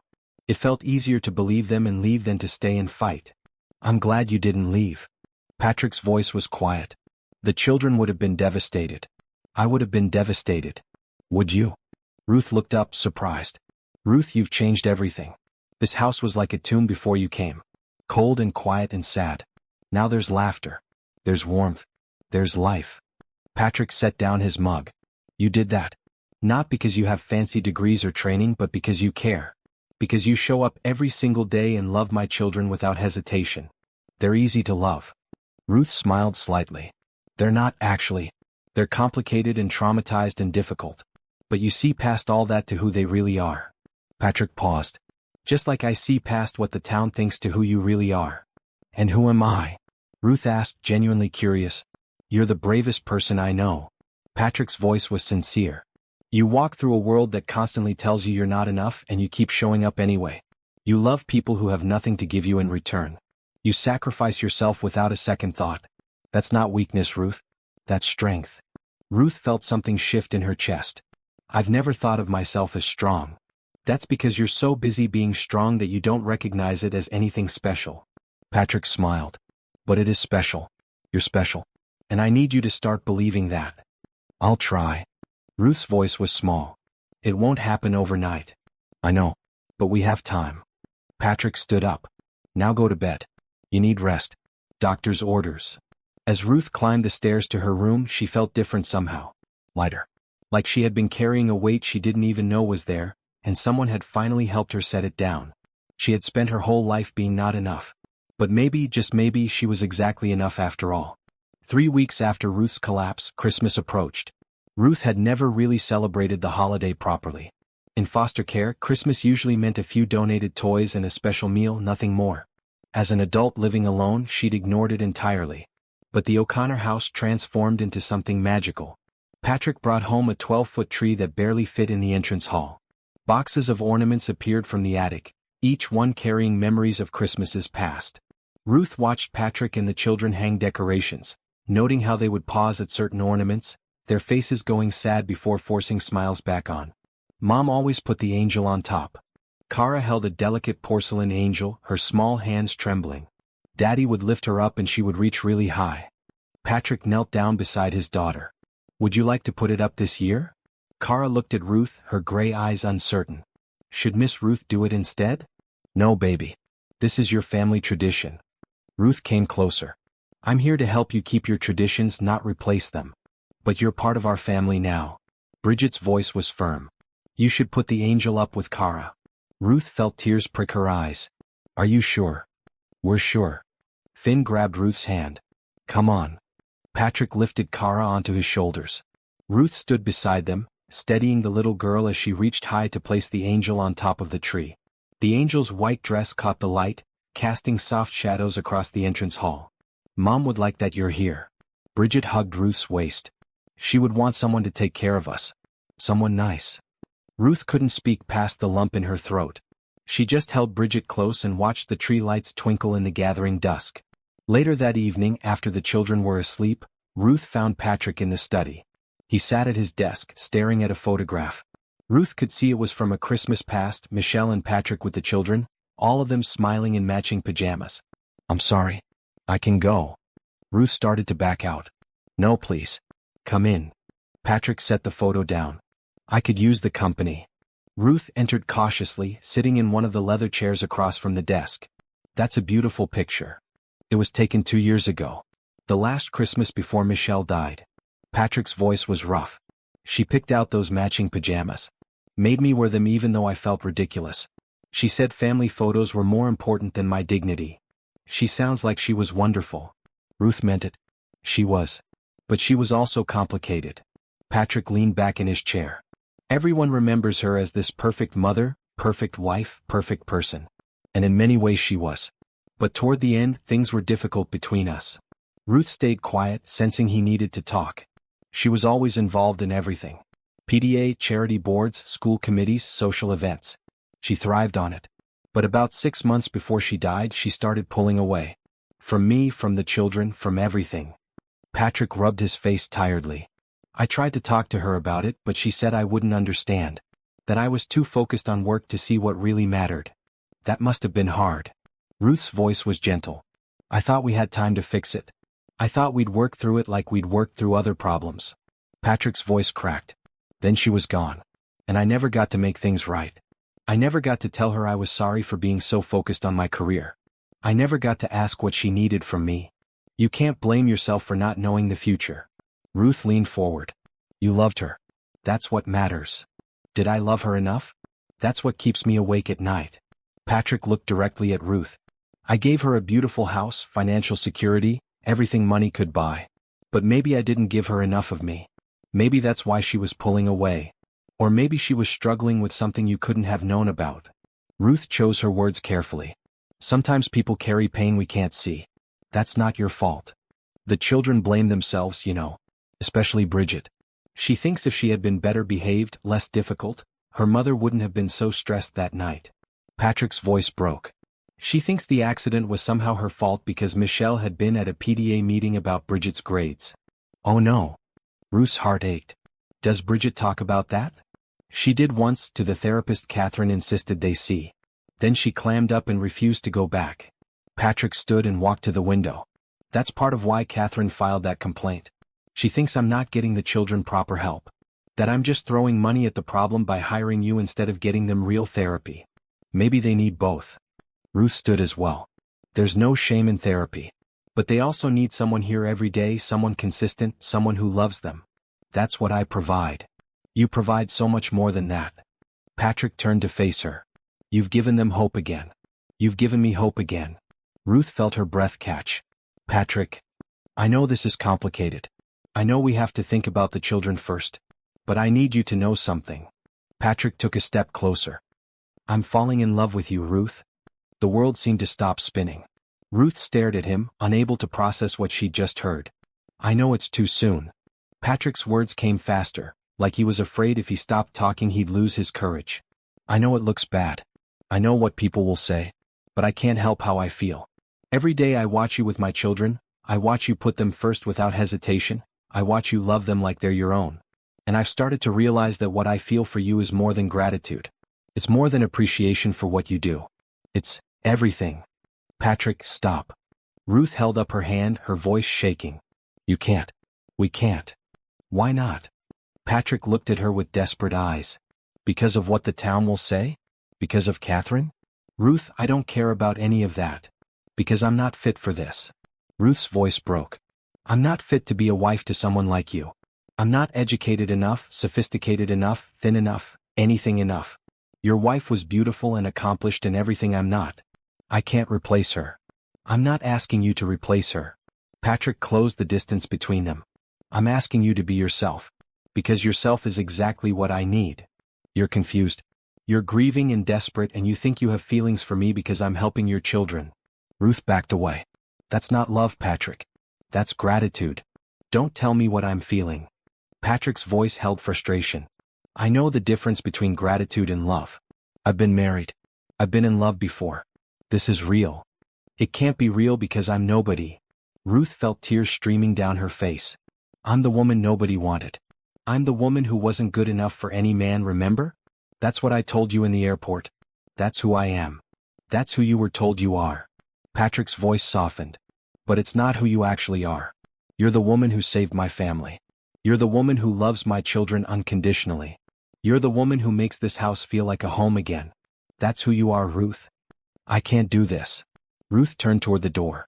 I'm sorry, but I can't. Ruth, wait. Patrick grabbed her hand gently. I'm not asking for anything to change right now. I'm not asking you to move into my room or marry me or anything like that. I'm just asking you to know how I feel.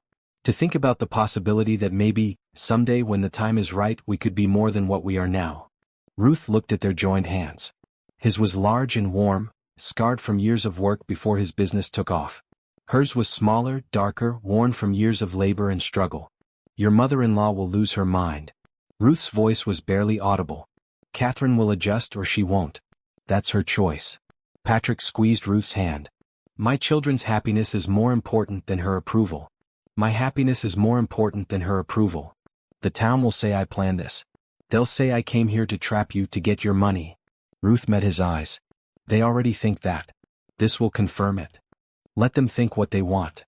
Patrick's voice was fierce. I know the truth. You know the truth. The children know the truth. That's all that matters.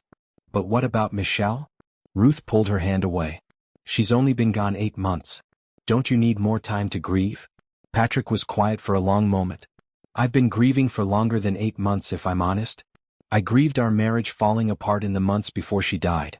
I grieved the woman she used to be, the connection we used to have. Her death was devastating, but our relationship had already died before that. I just didn't want to admit it. That doesn't mean you're ready for something new. Ruth wrapped her arms around herself. Patrick, you're vulnerable right now. You're lonely and scared and trying to hold everything together. I don't want to be the person you turn to because I'm convenient. You're not convenient. You're essential. Patrick's voice held conviction. But you're right that I'm not ready for a relationship. Neither are you, honestly. We're both too broken right now. But that doesn't change how I feel. And I needed you to know. Why? Ruth asked. Why did you need me to know? Because I don't want you to think you're just an employee. I don't want you to think you're just here to take care of my children. You're more than that to me. To all of us. Patrick sat back down in his chair, suddenly looking exhausted. I don't expect you to feel the same way. I just needed to be honest. Ruth stood in the doorway, her mind and heart at war. Part of her wanted to run to him, to admit that she had started developing feelings too, that every smile from him made her heart race, that she lay awake at night thinking about what it would be like to be truly part of this family. But another part of her, the part that had been rejected and hurt and told she wasn't enough, screamed at her to protect herself. To not hope for things she couldn't have. To remember her place. I need time to think. Ruth's voice was steady despite the turmoil inside. This is a lot, Patrick. I know. Take all the time you need. Patrick managed a small smile. I'm not going anywhere. Neither are you, I hope. I promise to stay for the children. That hasn't changed. Ruth took a deep breath. But everything else? I don't know. She left the study and climbed the stairs to her room. Once inside, she sat on her bed and let herself cry. Not sad tears exactly, but confused, overwhelmed tears. Patrick O'Connor was falling in love with her. A billionaire. A widower. The father of the children she had come to love like her own. And he claimed it was real, not gratitude or loneliness or desperation. Ruth looked at herself in the mirror. She saw a curvy black woman in her 30s, dressed in sweatpants and an old shirt, her hair in a simple ponytail. She saw someone ordinary. Someone unremarkable. Someone who didn't belong in a mansion with marble floors and crystal chandeliers. How could Patrick see anything worth loving in this reflection? But then she thought about the past 6 weeks. She thought about breakfast together and homework help and bedtime stories. She thought about Patrick's tired smile when he came home from work and found dinner ready. She thought about the way he looked at her sometimes like she was something precious. Maybe he really did see something in her. Something she couldn't see in herself yet. Ruth pulled out her phone and looked at the text messages Patrick had sent over the past weeks. Grateful messages about the children's progress. Updates from work about when he'd be home. Simple messages that said, "Thank you for everything you do." She had saved every single one. Maybe she was falling in love too. Maybe that's why his confession felt less like a shock and more like something she had been hoping for without admitting it to herself. But love was terrifying. Love meant vulnerability. Love meant opening herself up to rejection again. Love meant believing she was worthy of someone wanting her. Ruth lay back on her bed and stared at the ceiling. She thought about the children sleeping down the hall. She thought about Patrick in his study, probably wondering if he had just destroyed everything by confessing his feelings. She thought about the woman in the airport who had told her she wasn't fit for any man. The woman who had believed that was her truth, her destiny, her identity. But maybe that woman was wrong.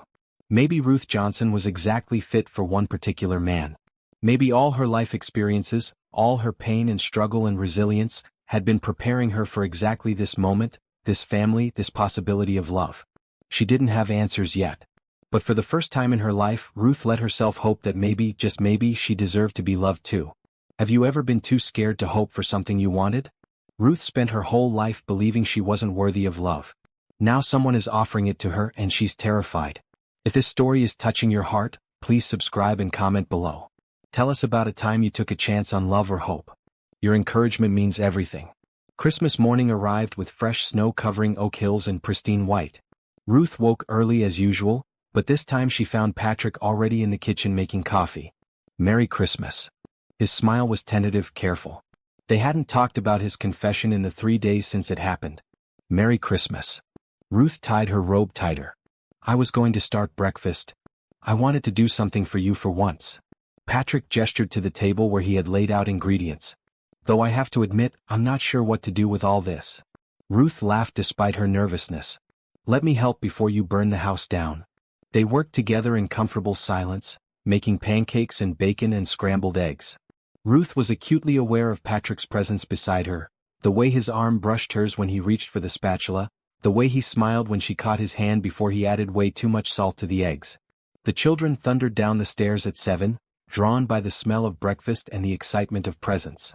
They ate quickly, barely tasting their food, then dragged the adults to the living room where gifts were piled under the tree. Ruth had bought small, thoughtful presents for each child with her first paycheck. A journal for Bridget, who had started writing poetry. A science kit for Finn, who loved experiments. A craft set for Kara, who spent hours drawing. She hadn't expected anything for herself. So when Patrick handed her a large box, her hands trembled as she took it. "Patrick, you didn't have to." Ruth set the box on her lap. "Open it."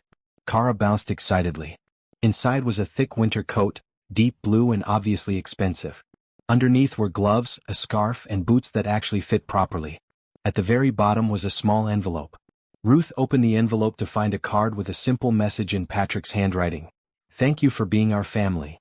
Love, Patrick, Bridget, Finn, and Kara." "The coat is because yours had holes in it." Patrick's voice was gentle. "And the boots because I noticed yours were worn through. And the card because we all wanted you to know how much you mean to us." Ruth pressed the card to her chest, unable to speak past the emotion clogging her throat. "Do you like it?" Kara asked anxiously. "I love it." Ruth's voice was thick with tears. "It's the most thoughtful gift anyone has ever given me." The rest of Christmas Day passed in a warm blur. They watched movies and played board games. Ruth made a turkey dinner that filled the house with delicious smells. They laughed and talked and enjoyed each other's company. For the first time in her life, Ruth felt like she was part of a real family. Not a temporary placement. Not a job. But an actual family. That evening, after the children had gone to bed exhausted from excitement, Patrick found Ruth in the kitchen cleaning up. "Leave the dishes. Nancy will do them tomorrow." Patrick took the sponge from her hand. "I don't mind." Ruth tried to take it back. "I know you don't. But it's Christmas. Take a break." Patrick smiled. "Besides, I wanted to talk to you about something." Ruth's stomach tightened. "Okay." "The children's school is having a winter dance next week. They want me to chaperone." Patrick leaned against the counter. "I was hoping you'd come with me." "As my date."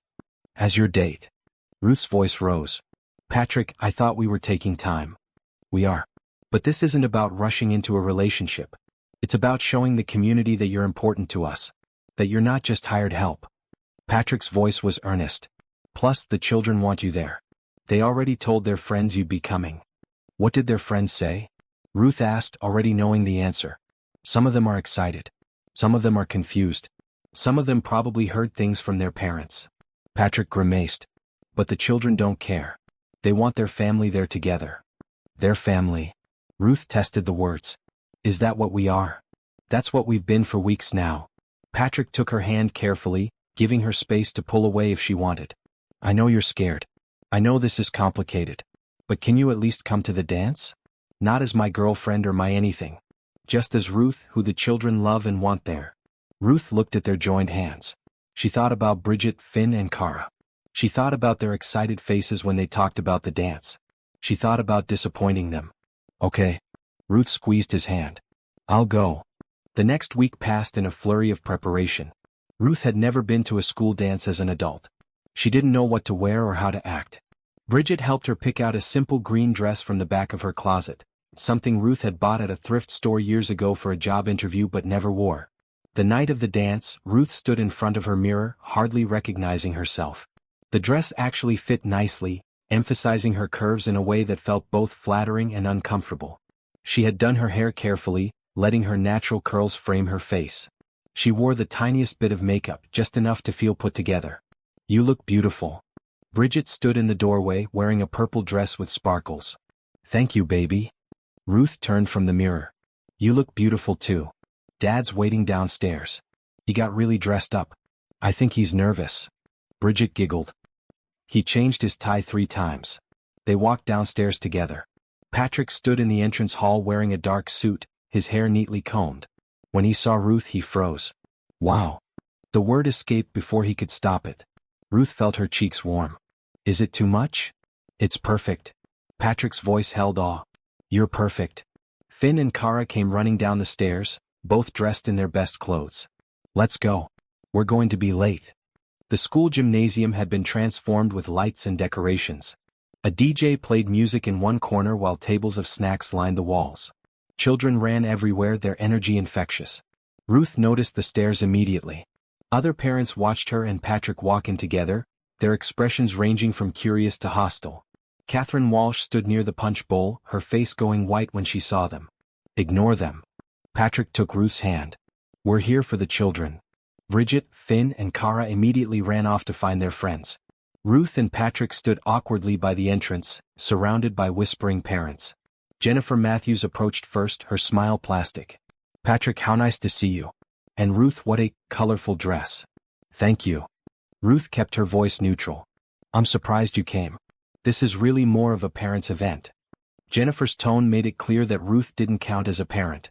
Ruth is family. Patrick's voice was firm. She has every right to be here. Of course. Jennifer's smile didn't waver. Though I hope you're being careful. People talk, about the new caregiver who moved in so quickly after Michelle's death. About how convenient it all is. What exactly are you implying? Patrick's voice grew cold. Nothing at all. I'm just concerned for your children's well-being. Michelle was such a wonderful mother. It must be hard for them to see someone so different trying to fill her shoes. Jennifer looked Ruth up and down. No offense intended, of course. None taken. Ruth's voice was steady even though she wanted to cry. Because I'm not trying to fill Michelle's shoes. I'm walking alongside the children in my own shoes. There's a difference. Jennifer's eyes narrowed. Before she could respond, Bridget appeared at Ruth's side. Miss Ruth, will you dance with me? They're playing my favorite song. Bridget grabbed Ruth's hand. Of course, baby. Ruth let herself be pulled onto the dance floor, grateful for the escape. They danced together, Bridget spinning and laughing. Other children joined them. Soon Ruth was surrounded by kids, all wanting to dance with the fun grown-up who didn't care about looking silly. From the sidelines, Ruth saw Patrick laughing.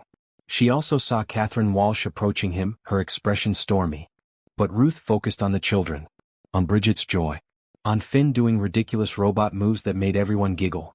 On Kara dancing with her friends, no longer the shy, scared little girl who wet the bed every night. After several songs, Ruth excused herself to get some water. She was heading to the punch bowl when she overheard two teachers talking behind a decorative screen. Can you believe Patrick brought her here? As if she belongs. I know. She's the hired help. She should know her place. I heard she's a gold digger. That she's after his money. Well, she picked the right target. Patrick's one of the wealthiest men in Oak Hills. Though I can't imagine what he sees in someone like her. Desperation probably. Men will take what's available when they're grieving. Ruth stood frozen, the words hitting her like physical blows. She had known people thought these things, but hearing them spoken so casually was different. That's enough.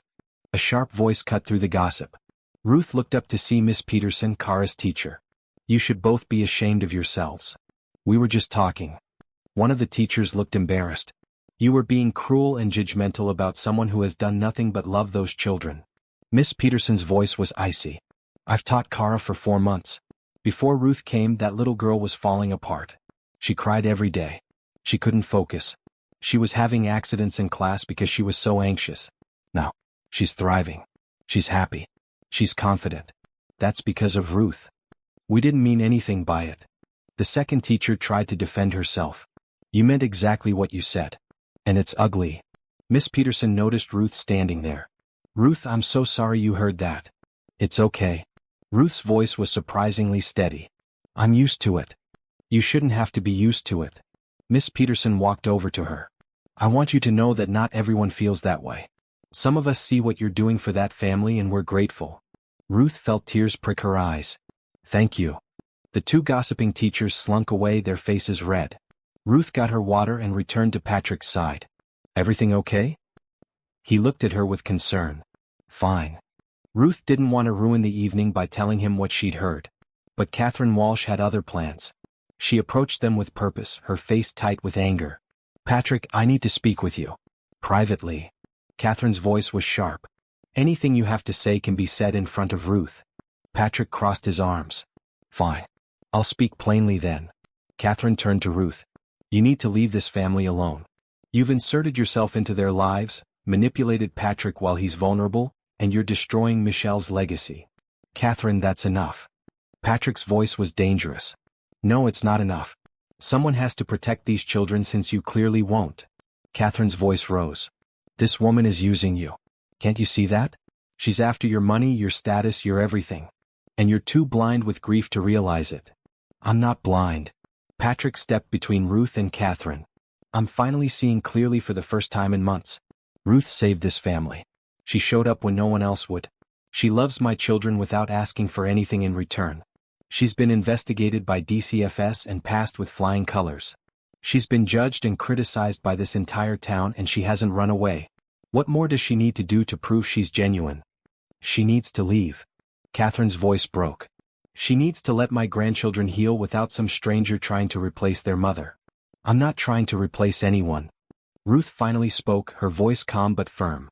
I loved your daughter even though I never met her because she gave life to 3 beautiful children who I now love. I'm not trying to erase her memory. I'm trying to help her children survive without her. You don't get to talk about my daughter. Catherine's face crumpled. You don't get to pretend you knew her or loved her. You're nothing like her. You'll never be like her. You're right. I'm nothing like her. Ruth's voice was steady despite the pain. But maybe that's okay. Maybe the children need something different now. Not better, not worse, just different. Catherine stared at Ruth for a long moment. Then she turned and walked away, her shoulders shaking.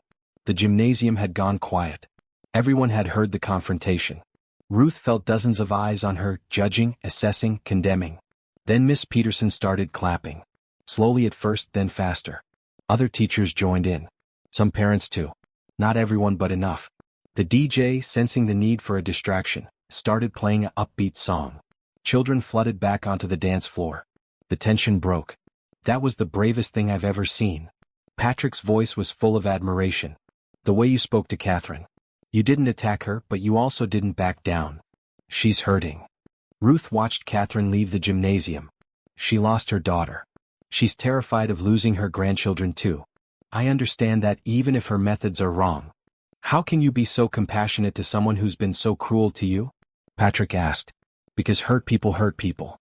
And I've been hurt enough to recognize it in others. Ruth took a deep breath. But I'm done letting other people's hurt control my life. I'm done believing I'm not good enough just because they say so. Good. Patrick smiled. Because you are good enough. For this family, for this life, for everything. The rest of the evening passed more smoothly. Ruth danced with all 3 children. She talked with Miss Peterson about Kara's progress. She even had a pleasant conversation with a few other parents who approached cautiously but kindly. As they drove home, the children chattering excitedly in the back seat, Ruth felt something shift inside her. She had stood up to Catherine Walsh in front of the entire community. She had defended herself without being cruel. She had shown everyone that she wasn't going anywhere. And more importantly, she was starting to believe it herself. That night, after the children were in bed, Patrick found Ruth in the kitchen making hot chocolate. Want some? She gestured to the pot. Please. Patrick sat at the kitchen table. Ruth, I'm sorry about Catherine. She had no right to say those things to you. She had every right to her feelings. She just expressed them poorly. Ruth poured 2 mugs. But I'm done letting her make me feel small. You've never been small. Patrick accepted the mug gratefully. You've always been larger than life. I'm just glad you're finally seeing that too. Ruth sat across from him, cradling her own mug. Patrick, about what you said the other night. About having feelings for me. Patrick went very still. Yes. I've been thinking about it a lot. Ruth stared into her hot chocolate. And I need you to know something. I'm terrified. Absolutely terrified. Of hoping for something I've never had. Of believing someone could actually want me. Of taking up space in a world that's always told me to make myself smaller. But. Patrick's voice was hopeful. But I'm tired of being afraid. I'm tired of believing I don't deserve good things. Ruth looked up, meeting his eyes. So if you still feel the way you said you do, if this is real and not just gratitude or loneliness, then maybe we could try. Slowly. Very slowly. Patrick's face transformed with joy. Slowly is perfect. As slow as you need. I need you to understand something, though. Ruth's voice was serious. I'm not Michelle. I'll never be Michelle. I'll make different choices, have different strengths and weaknesses, be a different kind of partner. If you're looking for a replacement for her, I can't be that. I'm not looking for a replacement. I'm looking for you. Patrick reached across the table and took her hand. Just you, exactly as you are. Ruth felt tears slide down her cheeks. Even though I'm not fit for any man? Even though I'm too big, too poor, too uneducated, too everything that's wrong? Especially because of all those things. Patrick squeezed her hand. Because those things made you who you are. Strong, compassionate, resilient, loving. You're not too anything, Ruth. You're exactly enough. For the first time in her life, Ruth let herself believe it might be true. January brought cold weather and unexpected crisis. Ruth was making breakfast on a Tuesday morning when Patrick's phone rang. She heard his voice from the study, rising in alarm. What? No, that's not possible. I have custody. I'm their father. Ruth set down the spatula and moved toward the study. Patrick stood at his desk, his face pale, his hand gripping the phone so hard his knuckles were white. Catherine filed what? Patrick's voice rose. A petition for grandparents' rights? She can't do that. She has no grounds. Ruth's stomach dropped. She knew what this meant. Catherine Walsh wasn't giving up. She was escalating. After Patrick hung up, he sat heavily in his chair. Catherine is taking me to court. She's filing for partial custody of the children, claiming I'm providing an unstable home environment. Because of me. It wasn't a question. Her petition specifically mentions inappropriate live-in relationship with unqualified caregiver and failure to properly grieve before introducing new romantic partner. Patrick's voice was bitter. My lawyer says we need to prepare for a custody evaluation. The next few weeks were a nightmare of legal proceedings. A court-appointed psychologist came to evaluate the family. She interviewed Patrick, the children, and Ruth separately. She observed them together and apart. She requested school records, medical records, financial records, everything. The children knew something was wrong. They grew quiet and anxious again, some of the progress they had made slipping away. Kara started wetting the bed more frequently. Finn got into 2 fights at school. Bridget stopped talking except when directly asked a question. This is my fault. Ruth told Patrick one evening after the children were asleep. If I hadn't stayed, if I had just left like Catherine wanted, none of this would be happening. Don't you dare blame yourself. Patrick's voice was fierce. Catherine is doing this out of grief and fear, not because of anything you did wrong. My lawyer says her case is weak. Grandparents' rights cases rarely succeed when both parents are fit. But I'm not a parent. Ruth's voice was small. That's part of the problem, isn't it? I'm not their mother. I have no legal standing. I'm just the woman who moved in and complicated everything. You're the woman who saved us. Patrick pulled her close. And we're going to fight this together. The custody evaluation report came back surprisingly positive. The psychologist noted that while the situation was unconventional, the children were thriving. They showed clear attachment to both Patrick and Ruth, age-appropriate behavior, and healthy emotional development. But the report also noted concerns. The children had experienced significant trauma. The relationship between Patrick and Ruth was emotionally intense and potentially premature given the timeline of Michelle's death. The household might benefit from clearer boundaries and professional counseling for all members. The court date was set for mid-February. Patrick hired the best family law attorney in Illinois. Catherine hired an equally impressive legal team. The small hearing room was packed with lawyers, social workers, and witnesses. Ruth sat in the back, not allowed to be at Patrick's table because she wasn't family. She watched Catherine Walsh sit with her legal team, looking dignified and grieving in her black suit. Catherine's lawyer spoke first. He painted a picture of a grieving widower who made poor decisions in his vulnerable state. He described Ruth as an opportunist who inserted herself into the family for financial gain. He brought up Ruth's lack of education, her background in foster care, the speed with which she moved into Patrick's home. Mr. O'Connor hired Ms. Johnson less than 48 hours after meeting her in an airport. The lawyer's voice was incredulous. He allowed her to move into his home around his children with minimal background checking. He has since developed a romantic relationship with her, despite the children still grieving their mother. This shows poor judgment at best, dangerous instability at worst. Catherine took the stand. She spoke about Michelle, about what a wonderful mother she had been. She cried as she described her grandchildren's pain after losing their mother. She expressed concern that Patrick was moving too fast, that he was exposing the children to inappropriate relationships, before they had properly healed. I don't want to take the children away from their father. Catherine's voice trembled. I just want to ensure they're protected. That they have stability. That they're not subjected to a revolving door of women while Patrick searches for a replacement for my daughter. Patrick's lawyer cross-examined her carefully. Mrs. Walsh, you filed a complaint with DCFS about Ms. Johnson's care of the children, correct? Yes. Catherine lifted her chin. I had concerns. Concerns that were investigated thoroughly and found to be without merit? The lawyer's voice was sharp. In fact, the DCFS investigator's report praised Ms. Johnson's care of the children, didn't she? The investigator was fooled, just like my son-in-law. Catherine's voice turned bitter. That woman is very good at pretending to care. Or perhaps she genuinely does care, and you simply can't accept that anyone other than your daughter could love those children? The lawyer let the question hang. Patrick took the stand next. He spoke calmly about his children's deterioration after Michelle's death. He described 4 professional nannies who refused the position before Ruth agreed to help. He detailed the dramatic improvement in the children's behavior, grades, and emotional state since Ruth arrived. I understand this looks unconventional. Patrick's voice was steady. I understand that some people think I moved too fast. But my children were drowning. Ruth threw them a lifeline. And yes, in the process of watching her love my children selflessly, I developed feelings for her. I don't apologize for that. Are you in a romantic relationship with Ms. Johnson? Catherine's lawyer asked sharply. We're exploring the possibility of a relationship, yes.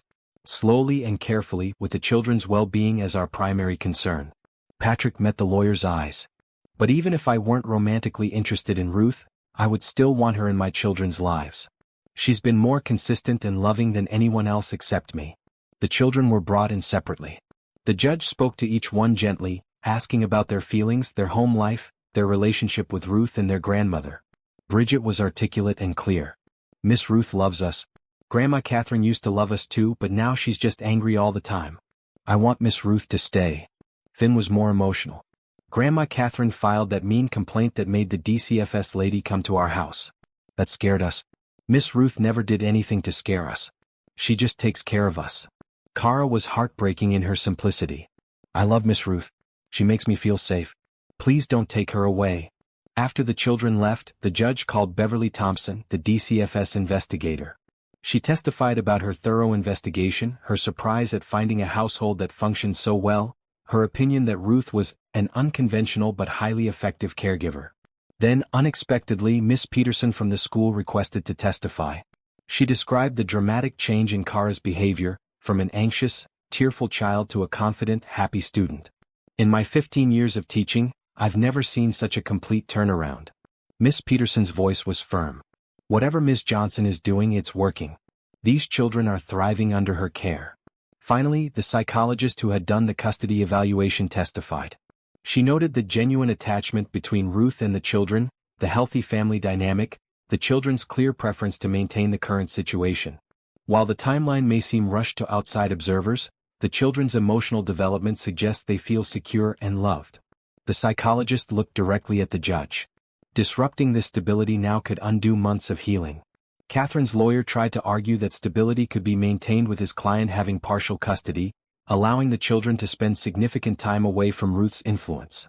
But even as he argued, Ruth could see he knew it was a losing battle.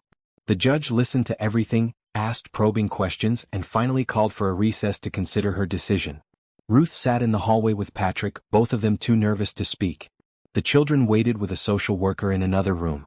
Catherine Walsh stood with her lawyers, looking smaller and older than Ruth had ever seen her. After 2 hours they were called back in. The judge looked tired but resolute. This court recognizes the grief and concern of Mrs. Catherine Walsh regarding her grandchildren. The loss of a daughter is devastating, and her desire to remain close to her grandchildren is understandable and commendable. The judge paused. However, this court also recognizes that Mr. Patrick O'Connor is a fit and loving father, and that his children are demonstrably thriving under his care and that of Ms. Ruth Johnson. Ruth held her breath. Mrs. Walsh's petition for partial custody is denied. Mr. O'Connor will retain full legal and physical custody of his children. The judge's voice was firm.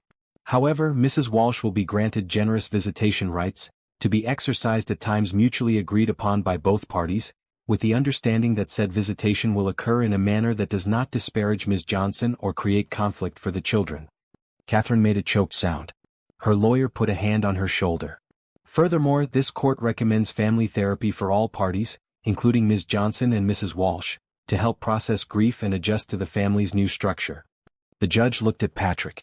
Mr. O'Connor, while this court finds no fault in your relationship with Ms. Johnson, I strongly encourage you to move slowly and deliberately, always keeping the children's emotional needs paramount. Yes, Your Honor. Absolutely. Patrick's voice was thick with relief. And Mrs. Walsh. The judge turned to Catherine. Your grandchildren need you in their lives. But they need you to be a source of support, not conflict. I urge you to find a way to accept that love comes in many forms, and that Ms. Johnson's presence does not diminish your daughter's memory or your importance to these children. Catherine nodded, tears streaming down her face.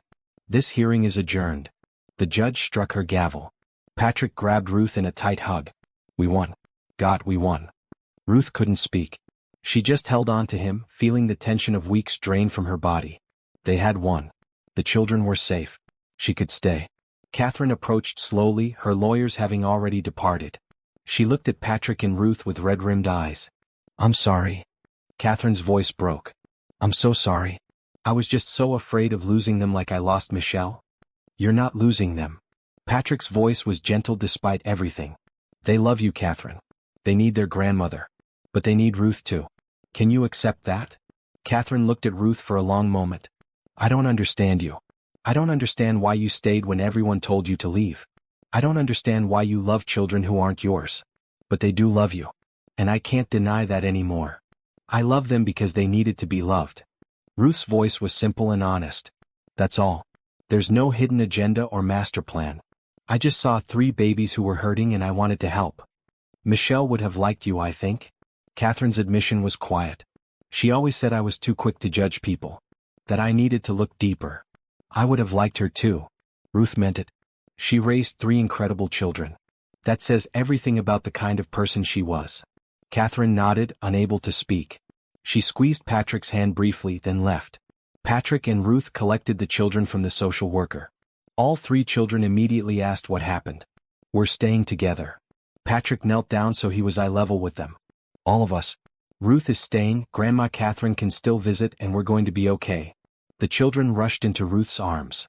She held all 3 of them, feeling their relief and joy wash over her. I told the judge you were the best.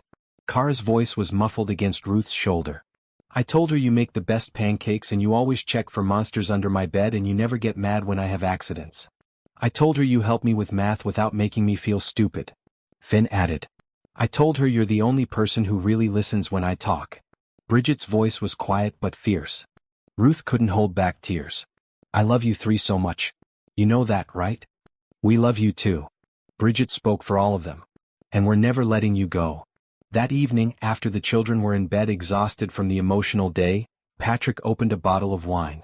He poured 2 glasses and handed one to Ruth. To surviving Catherine Walsh's custody battle. He raised his glass. To surviving, period.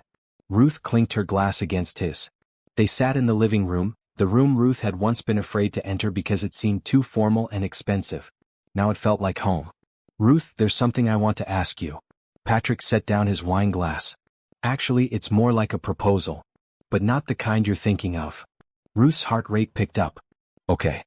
The judge said she strongly recommends therapy for all of us. And I think she's right. I think we need help processing everything that's happened. Patrick took Ruth's hand. But I also think we need to make our family official. Not just in feeling but in action. What do you mean? Ruth was confused. I want to formally adopt you as the children's co-guardian. Give you legal standing in their lives. Make it so you can make medical decisions, sign school forms, be listed as their parent in every way that matters. Patrick's voice was intense. Because you are their parent, Ruth. Not biologically but in every way that counts. And I want that to be recognized legally. Ruth stared at him. You want to give me legal rights to your children? There are children now. Patrick corrected gently. And yes, I want you to have every right and responsibility that comes with being their parent. If you want that. If I want that? Ruth laughed, the sound somewhere between a sob and genuine amusement. Patrick, I've spent my whole life feeling like I didn't belong anywhere. And you're offering me legal proof that I belong with you and the children. Is that a yes? Patrick smiled. That's the biggest yes I've ever given to anything. Ruth set down her wine glass before she dropped it. But are you sure? This is permanent. Once you give me legal guardianship, I have real rights. Real say in their lives. I know. That's exactly what I want. Patrick pulled her close. I trust you with my children's lives, Ruth. I trust you with their hearts. I want the law to recognize what we already know is true. You're their mother now in all the ways that matter. Not their mother. Ruth corrected softly. They have a mother even if she's gone. I'm their Ruth. And that's enough.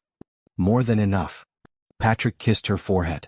So we'll start the paperwork tomorrow. And we'll start therapy too. All of us working through everything together. Together. Ruth tested the word. I like the sound of that. For the first time in her 32 years, Ruth Johnson felt like she had found her place. Not despite who she was, but because of who she was. The town of Oak Hills might never fully accept her. Catherine Walsh might always harbor some resentment. But none of that mattered anymore. She had a family who loved her. Children who needed her. A man who saw her worth. And legal documents that would soon prove she belonged. The woman who wasn't fit for any man had found a family who knew she was exactly fit for them. Spring arrived in Oak Hills with blooming flowers and warming temperatures. 6 months had passed since Ruth had walked into the O'Connor family's life at the airport. In that time, everything had changed. The legal co-guardianship papers had been finalized in March. Ruth now had official status as the children's legal guardian alongside Patrick. She could sign permission slips, make medical decisions, be listed as their parent on school forms. The first time a form came home asking for mother's name, and Ruth wrote her own name instead of Michelle's, she cried for an hour. Patrick found her in the kitchen, the form clutched in her hand. I feel like I'm erasing her. Ruth's voice was thick with tears. You're not erasing anyone. You're adding yourself to the story. Patrick sat beside her. Michelle will always be their first mother. But you're their second mother. That doesn't diminish her, Ruth. It just means they're lucky enough to have been loved by two incredible women. The family therapy sessions had been difficult but healing. Dr. Rachel Okonkwo, their therapist, helped each of them process their grief and trauma. She helped the children understand that loving Ruth didn't mean forgetting Michelle. She helped Patrick work through his guilt about moving on. She helped Ruth believe she deserved the family she had found. Catherine Walsh even attended a few sessions. The relationship between her and Ruth remained complicated, but they had reached an uneasy peace. Catherine visited the children regularly, and slowly, painfully, she was learning to accept Ruth's place in their lives. In April, Patrick proposed. Not dramatically, not publicly, but quietly one evening after the children were asleep. I know we've only known each other 6 months. Patrick knelt beside the couch where Ruth was reading. I know people will say it's too fast. But I don't want to wait anymore. I want you to be my wife. I want us to be a real family in every possible way. Ruth looked at the simple diamond ring he held. It wasn't enormous or flashy. It was elegant and understated, exactly her style. The children. Ruth started. Already know. I asked their permission this morning. Patrick smiled. They were unanimously in favor. Kara actually squealed so loud I thought the windows would break. What about the town? Catherine? Everyone who already thinks I'm a gold digger. Ruth's old fears rose up. I don't care what they think. Patrick's voice was firm.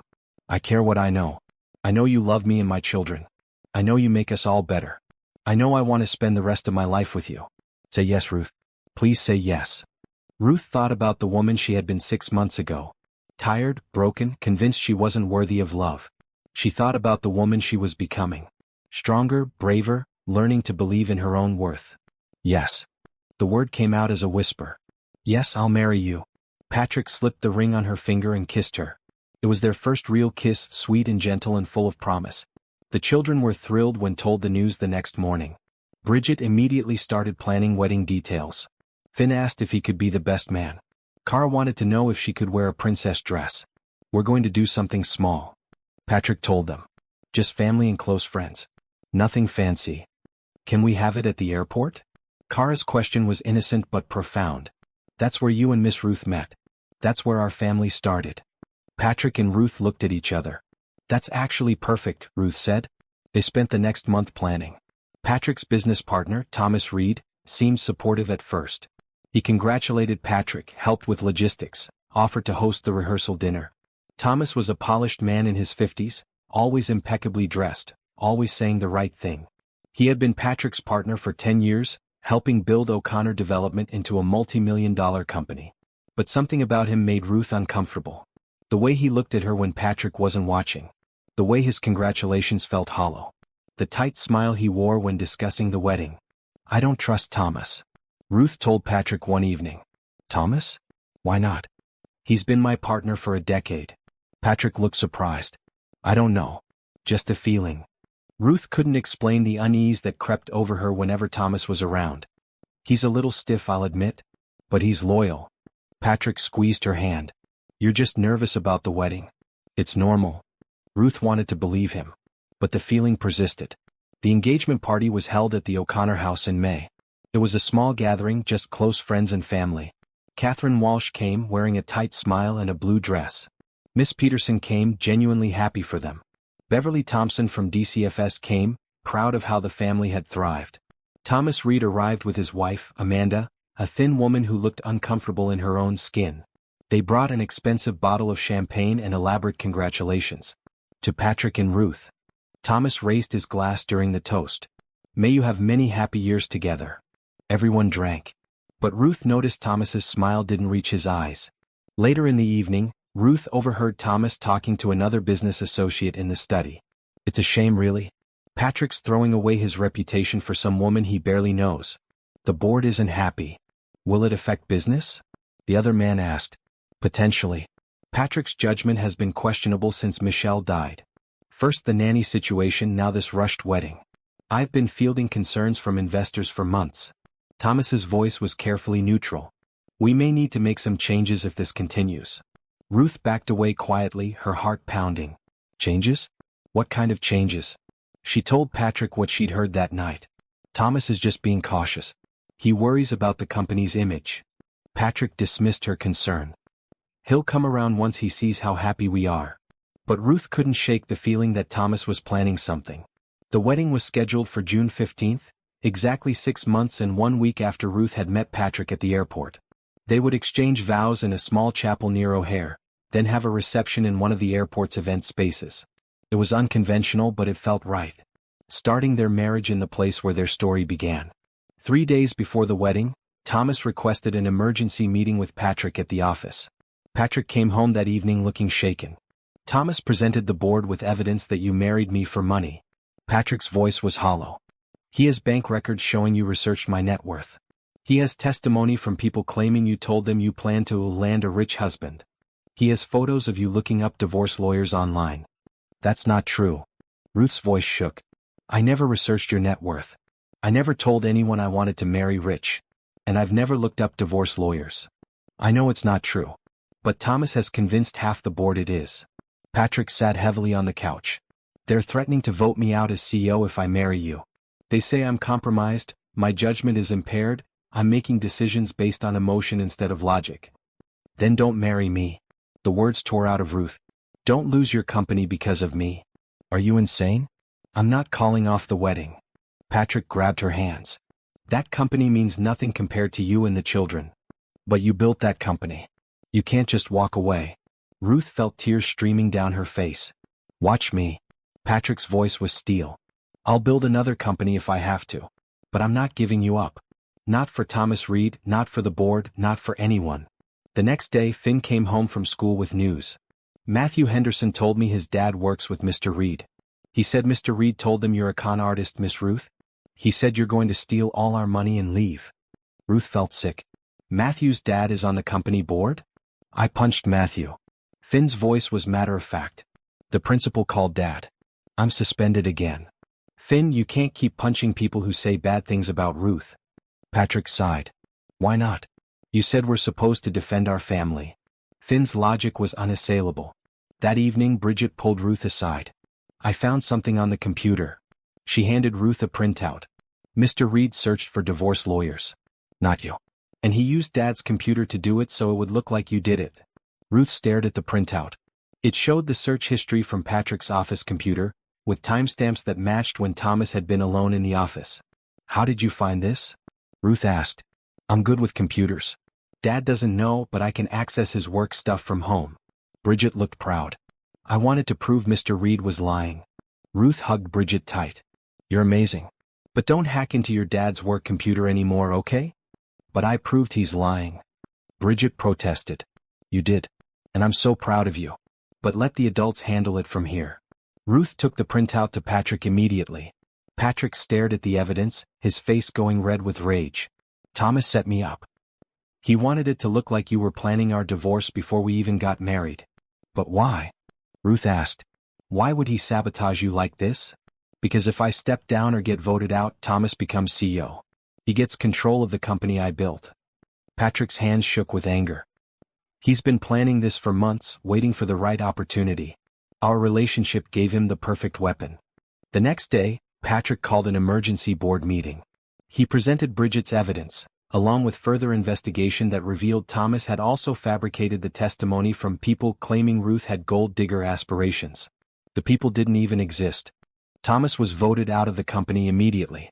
Patrick offered to buy out his shares for a generous amount, just to be rid of him quickly. You destroyed your own career out of greed. Patrick told Thomas in front of the entire board. You tried to destroy my family because you wanted my position. I hope it was worth it. Thomas left without a word, his face pale and drawn. The day before the wedding, Catherine Walsh appeared at the house. She carried a large box. I brought you something. Catherine set the box on the kitchen table. Michelle's wedding dress. I thought maybe you could use parts of it for your dress. Or not use it at all. I just wanted you to have the choice. Ruth opened the box carefully. Inside was a beautiful white dress, delicate lace over silk, preserved perfectly. I can't wear this. Ruth's voice broke. This was Michelle's. And now it's yours if you want it. Or you can wear something completely different. I just wanted you to know that Michelle would want you to have it. Catherine's voice was thick with emotion. She would want someone to love her children. And you do. So in a way you're honoring her by marrying Patrick. Ruth hugged Catherine, both women crying. It was the first real embrace they had shared. Thank you. Ruth whispered. For accepting me. Finally. Thank you for loving them when I was too blind to see you were exactly what they needed. Catherine pulled back, wiping her eyes. Now try on the dress. Let's see if we can make it work. The dress was too small in some places, too large in others. But a seamstress was able to combine Michelle's lace with new blue fabric, creating something that honored the past while celebrating the future. When Ruth looked at herself in the mirror the morning of the wedding, she barely recognized the woman staring back. The dress was beautiful, the bodice fitted with Michelle's lace, the skirt flowing in new blue silk. Her hair was styled in soft curls. Her makeup was subtle but elegant. You look like a princess. Cara breathed, standing in the doorway in her own blue dress. You all look like royalty. Ruth looked at Bridget in her purple dress and Finn in his tiny suit. The most beautiful royal family ever. They drove to the airport together. The chapel was small and intimate, decorated with simple white flowers. Only 20 people attended. Catherine Walsh sat in the front row, next to Patrick's parents who had flown in from Ireland. Miss Peterson came, as did Beverly Thompson, Dr. Okonkwo, and a handful of Patrick's most trusted employees who had stood by him during the Thomas Reed debacle. Patrick stood at the altar in a gray suit, his eyes bright with tears. When Ruth walked down the aisle with all 3 children, he couldn't hold back a sob. You're beautiful, he whispered when she reached him. All 4 of you. The ceremony was simple and heartfelt. They wrote their own vows. Patrick spoke first. Ruth, 6 months ago I was drowning. My children were drowning. We were a family falling apart with no idea how to save ourselves. Then you appeared out of nowhere and threw us a lifeline. Not because you had to, not because you expected anything in return, but because you saw people who needed help and you couldn't walk away. You've taught my children to love again. You've taught me to hope again. You've shown us all that family isn't just about blood, it's about who shows up and stays. I promise to show up for you the way you showed up for us. I promise to stay through everything life throws at us. I promise to love you exactly as you are, for all our days. Ruth was crying too hard to speak for a moment. She took a shaky breath and began. Patrick, I spent my whole life being told I wasn't enough. Too big, too poor, too black, too everything that didn't fit what the world wanted. I believed it. I made myself small and invisible because I thought that's what I deserved. Then I met 3 children who needed love more than they needed someone perfect. And I met a man who saw me, really saw me for the first time in my life. You didn't see my flaws or my failures. You saw someone who could love your children. And in loving them, I learned to love myself. You've given me a family, a home, a place to belong. I promise to love your children like they're mine. I promise to build a life with you that honors where we've been and celebrates where we're going. I promise to believe I'm enough, even on the days when it's hard. Because you make me believe it's true. There wasn't a dry eye in the chapel. The minister pronounced them husband and wife. Patrick kissed Ruth gently, then knelt down so the children could join the embrace. We're a family now, Cara announced to everyone. Officially. The reception was held in a bright event space overlooking the airport runways. They watched planes take off and land while eating cake and celebrating. It was unconventional and perfect. Catherine gave a toast that surprised everyone. When Patrick first told me he was marrying Ruth, I was angry. I thought he was making a terrible mistake. I thought no one could replace my daughter. Catherine's voice shook. But I was wrong. Ruth isn't replacing Michelle. She's continuing Michelle's legacy of love. She's showing those children that love doesn't die with the people we lose. It multiplies, it grows, it finds new ways to express itself. Ruth, you've taught me that opening your heart to new people doesn't mean forgetting the ones you've lost. Thank you for that gift. Ruth hugged Catherine, both women crying again. As the evening wound down, Ruth stood by the window watching planes take off into the sunset. Patrick came up behind her, wrapping his arms around her waist. What are you thinking about? He asked.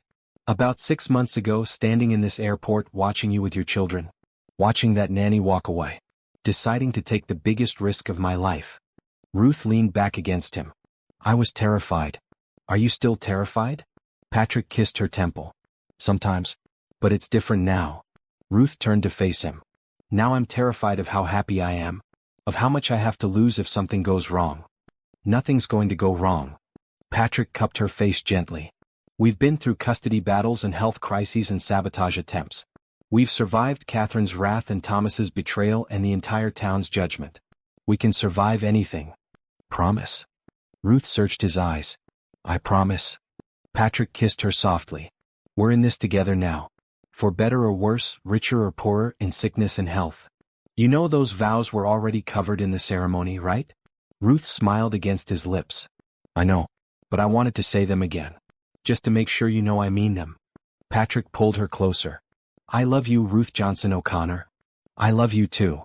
Ruth rested her head on his chest. More than I ever thought I could love anyone. They stood together watching planes take off, symbolizing new beginnings and journeys starting. Ruth thought about her own journey. From foster care to struggle to survival to this moment. This beautiful, impossible, perfect moment. She was married.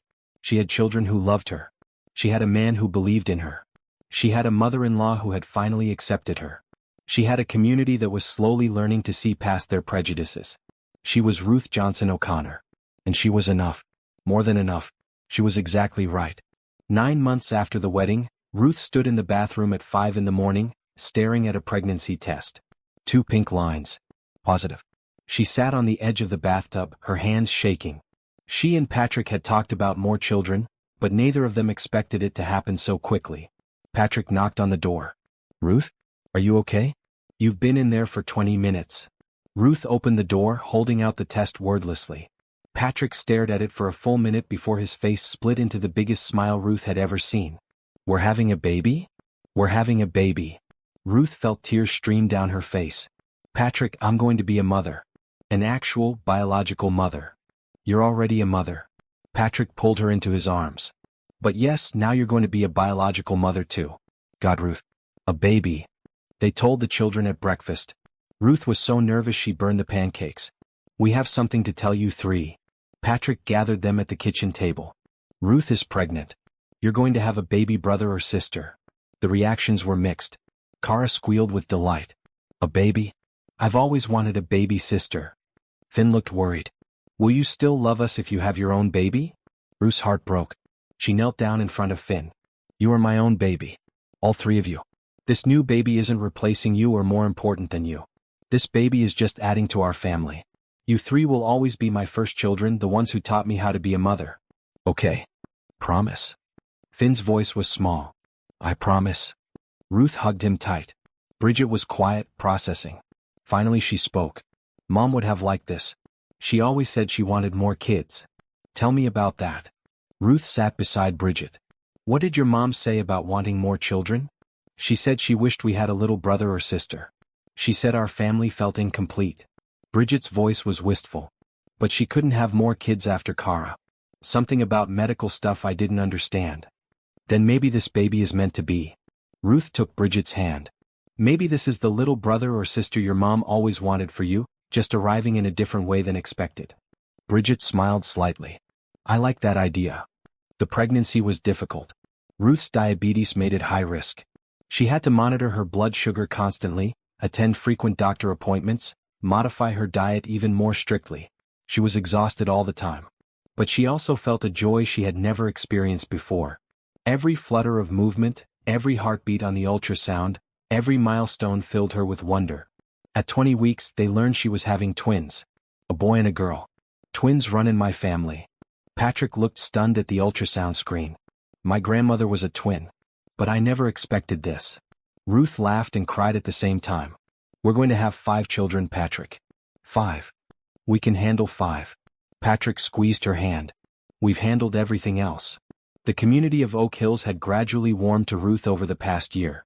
The dramatic improvement in the O'Connor children's well-being was impossible to ignore. Teachers praised Ruth at school events. Other parents slowly stopped gossiping.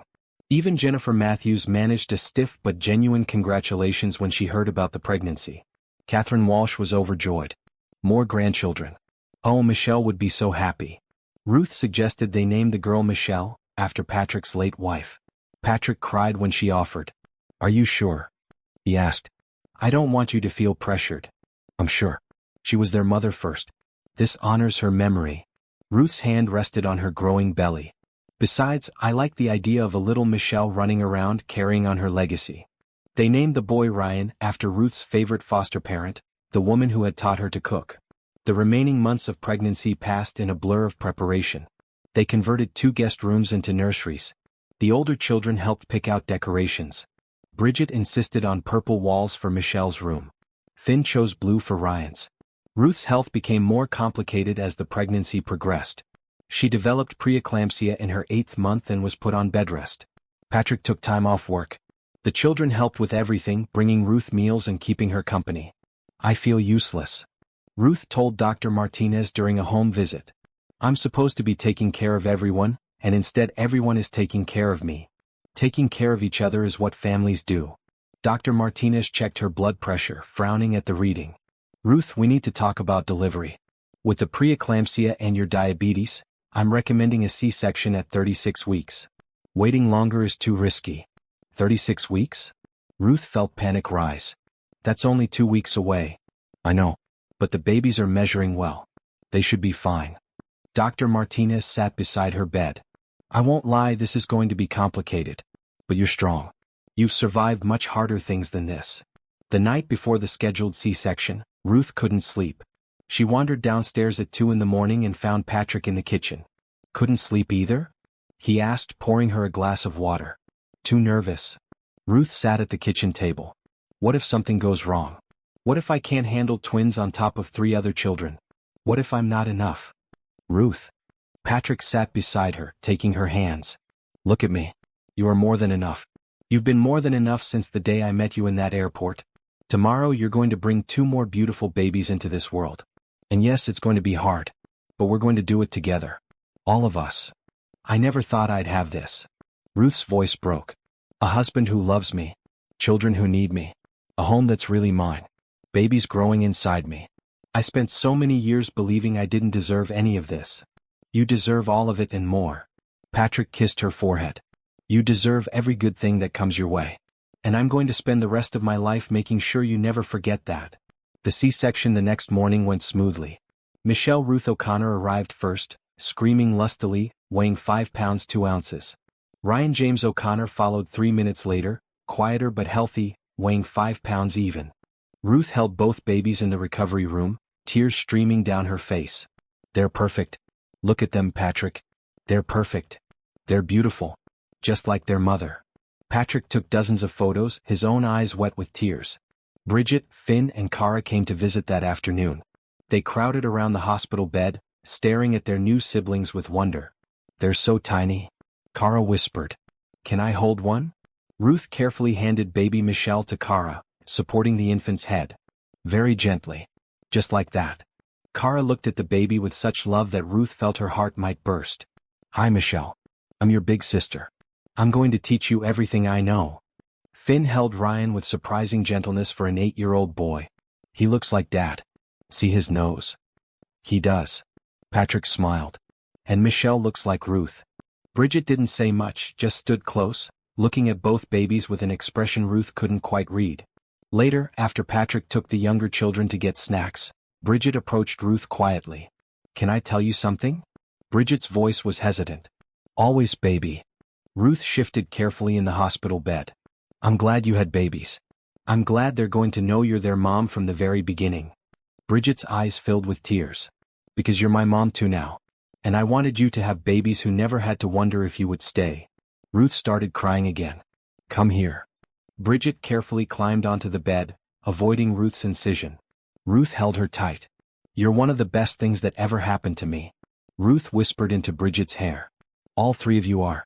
These babies don't make you any less mine. They just make our family bigger. I know. Dad and Dr. Okonkwo told me that. But I needed to hear it from you. Bridget pulled back. I love you, Mom. It was the first time any of the children had called Ruth, Mom. Ruth couldn't speak past the lump in her throat. She just held Bridget and cried happy tears. They brought the twins home 3 days later. The house was chaos. 2 infants needing feeding every 3 hours. Ruth's incision healing slowly. Patrick trying to help while also managing work. The older children trying to adjust to the noise and disruption. But it was beautiful chaos.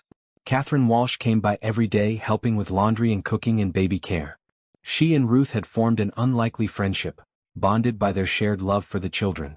I judged you so harshly, Catherine said one afternoon while holding baby Ryan. I'm ashamed of how I treated you. You were grieving. You were protecting your grandchildren the only way you knew how. Ruth adjusted baby Michelle's blanket. I understand that now. You're more forgiving than I deserve.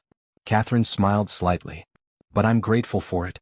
And I'm grateful you let me be part of this family despite everything. You're their grandmother. You'll always be part of this family. Ruth meant it. 6 months later, Ruth stood in front of Oak Hills Elementary School, watching Cara perform in the spring concert. Baby Michelle slept in a carrier on Ruth's chest while Patrick held baby Ryan.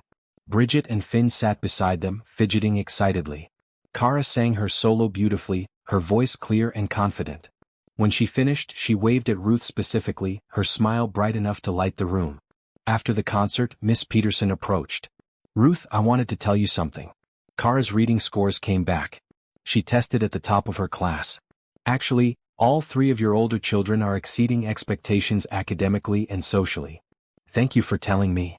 Ruth felt pride swell in her chest. I know it's been hard to juggle everything with the twins, but you're doing an amazing job. Those children are thriving because of you. Miss Peterson squeezed Ruth's arm gently. The whole school sees it. Even the people who doubted you at first. That evening, Ruth returned to the airport for the first time since the wedding. Patrick had helped her organize something special. The O'Connor Foundation for Foster Children was launching that night. Ruth had used part of her salary and some of Patrick's resources to create a foundation that would help teenagers aging out of foster care. They would provide scholarships, job training, housing assistance, mentorship, and emotional support. The launch event was held in the same space where they had held their wedding reception. Over 100 people attended, including social workers, former foster children, community leaders, and donors. Ruth stood at the podium, nervous but determined. Baby Michelle was with Catherine, and baby Ryan with Patrick's mother. The older children sat in the front row with Patrick, all of them wearing proud smiles. Thank you all for coming. Ruth's voice shook slightly. 18 years ago, I aged out of foster care with a garbage bag full of belongings and no idea what to do next. I was told I wasn't fit for anything. That I should be grateful for whatever I could get. That I should expect very little from life. Ruth paused, looking at her family in the front row. But I didn't accept that. I worked hard. I survived. And then one day in this very airport, I met 3 children who needed help. I had nothing to offer except love and determination. But it turned out that was exactly what they needed. Ruth smiled. This foundation exists because I remember what it feels like to be 18 and alone. I remember wondering if anyone would ever believe in me. I want to be that person for other kids aging out of care. I want to show them they're fit for anything they dream of. The audience applauded. Ruth told her story, not hiding the hard parts, not pretending it was easy. She talked about the prejudice, the doubt, the constant struggle to believe in herself. But here's what I learned. Ruth's voice grew stronger. Being told you're not enough doesn't make it true. Being judged by people who don't know your story doesn't define your worth. Being different, being unexpected, being unconventional doesn't mean being less. Sometimes it means being exactly what the world needs, even if the world doesn't know it yet. A young woman in the audience stood up. She looked to be about 19 with nervous eyes and fidgeting hands. Can I say something? Of course. Ruth nodded. I aged out of foster care last year. I'm one of the first recipients of a scholarship from this foundation. The young woman's voice trembled. I was living in my car, working 3 jobs, trying to save enough for community college. Then Miss Ruth found me through a social worker. She gave me a scholarship, helped me find housing, connected me with a mentor. She changed my life. The young woman was crying now. When I first met her, I thought she was too good to be true. I thought there had to be a catch. But there was no catch. She just wanted to help because she remembered being me. She's the first person who ever believed I could do more than just survive. Ruth was crying too. The young woman came up to the podium and hugged her tight. Thank you. The young woman whispered. Thank you for seeing me. Thank you for letting me help. Ruth whispered back. The rest of the evening was a blur of introductions and conversations and promising new connections. By the time they got home, Ruth was exhausted but happy. She put the twins down, checked on the older children, and found Patrick on the back porch. That was incredible. Patrick pulled her into his arms. The way you told your story. The way you connected with all those kids. Ruth, you're going to change so many lives. I hope so. Ruth leaned against him. I just want them to know they're worth fighting for. That they're worth believing in. Like I believed in you. Patrick kissed the top of her head. Like you believed in me. Ruth agreed. Even when I didn't believe in myself. They stood together in the quiet darkness, listening to the sounds of their home. Babies sleeping peacefully. Older children whispering and giggling in their rooms. The gentle hum of a house full of life and love. Ruth thought about the woman she had been 14 months ago. Standing in the airport baggage claim, watching a desperate father and 3 broken children, deciding to take a chance on them even though everyone said she wasn't qualified. That woman had been terrified. That woman had believed she wasn't fit for any man, wasn't good enough, wasn't worthy. But that woman had been wrong. Or maybe she had been right in a way. Maybe Ruth Johnson really wasn't fit for any man. Maybe she was fit for one very specific man, and 3 heartbroken children, and now 2 tiny babies. Maybe being not fit for everyone meant being perfectly fit for someone. Ruth had found her someone. Actually, she had found her someones. Multiple someones who loved her, needed her, believed in her. She had a family. A real, legal, permanent family. She had children who called her mom. She had a husband who saw her worth when she couldn't see it herself. She had a foundation that would help other forgotten kids find their worth too. She had everything she never dared to hope for. And she had earned every bit of it, not through luck or manipulation or gold digging, but through showing up every single day and loving people who needed to be loved. What are you thinking about? Patrick asked, feeling her go still in his arms. I'm thinking about how far I've come. Ruth's voice was soft. From a baggage handler with nothing to a woman with everything. From invisible to seen. From not enough to more than enough. You were always more than enough. Patrick turned her to face him. You just needed someone to show you. No. Ruth corrected gently. I needed to show myself. You and the children helped, but ultimately I had to decide to believe it was true. And I do now. I finally do. She looked up at the stars, thinking about Michelle O'Connor. The woman whose death had created space for Ruth in this family. The woman whose children Ruth now loved as her own. The woman whose name would be carried on by the tiny baby girl sleeping upstairs. Thank you, Michelle. Ruth whispered to the stars. Thank you for loving them first. Thank you for teaching them how to love. Thank you for making them who they are. I promise I'll take care of them. I promise I'll honor your memory. I promise they'll always know how much you loved them. The wind rustled through the trees, soft and gentle, almost like a whisper of approval. Patrick heard her and smiled. She would have liked you, you know. She would have been grateful it was you who found us. I hope so. Ruth leaned into Patrick's warmth. I really hope so. They went inside together, checking on all 5 children one last time before heading to their own room. Ruth stood in the doorway of each room watching her children sleep. Bridget, curled up with a book on her chest. Finn, sprawled across his bed like a starfish. Kara, peaceful and dry, no nightmares tonight. Michelle and Ryan, sleeping side by side in their cribs, tiny and perfect. Her children. All of them. Hers. Ruth Johnson O'Connor. Mother to 5. Wife to 1. Founder of a foundation. Survivor of foster care. Overcomer of prejudice. Believer in her own worth. She was not fit for any man. But she was exactly fit for this man, these children, this life. And that was more than enough. It was everything.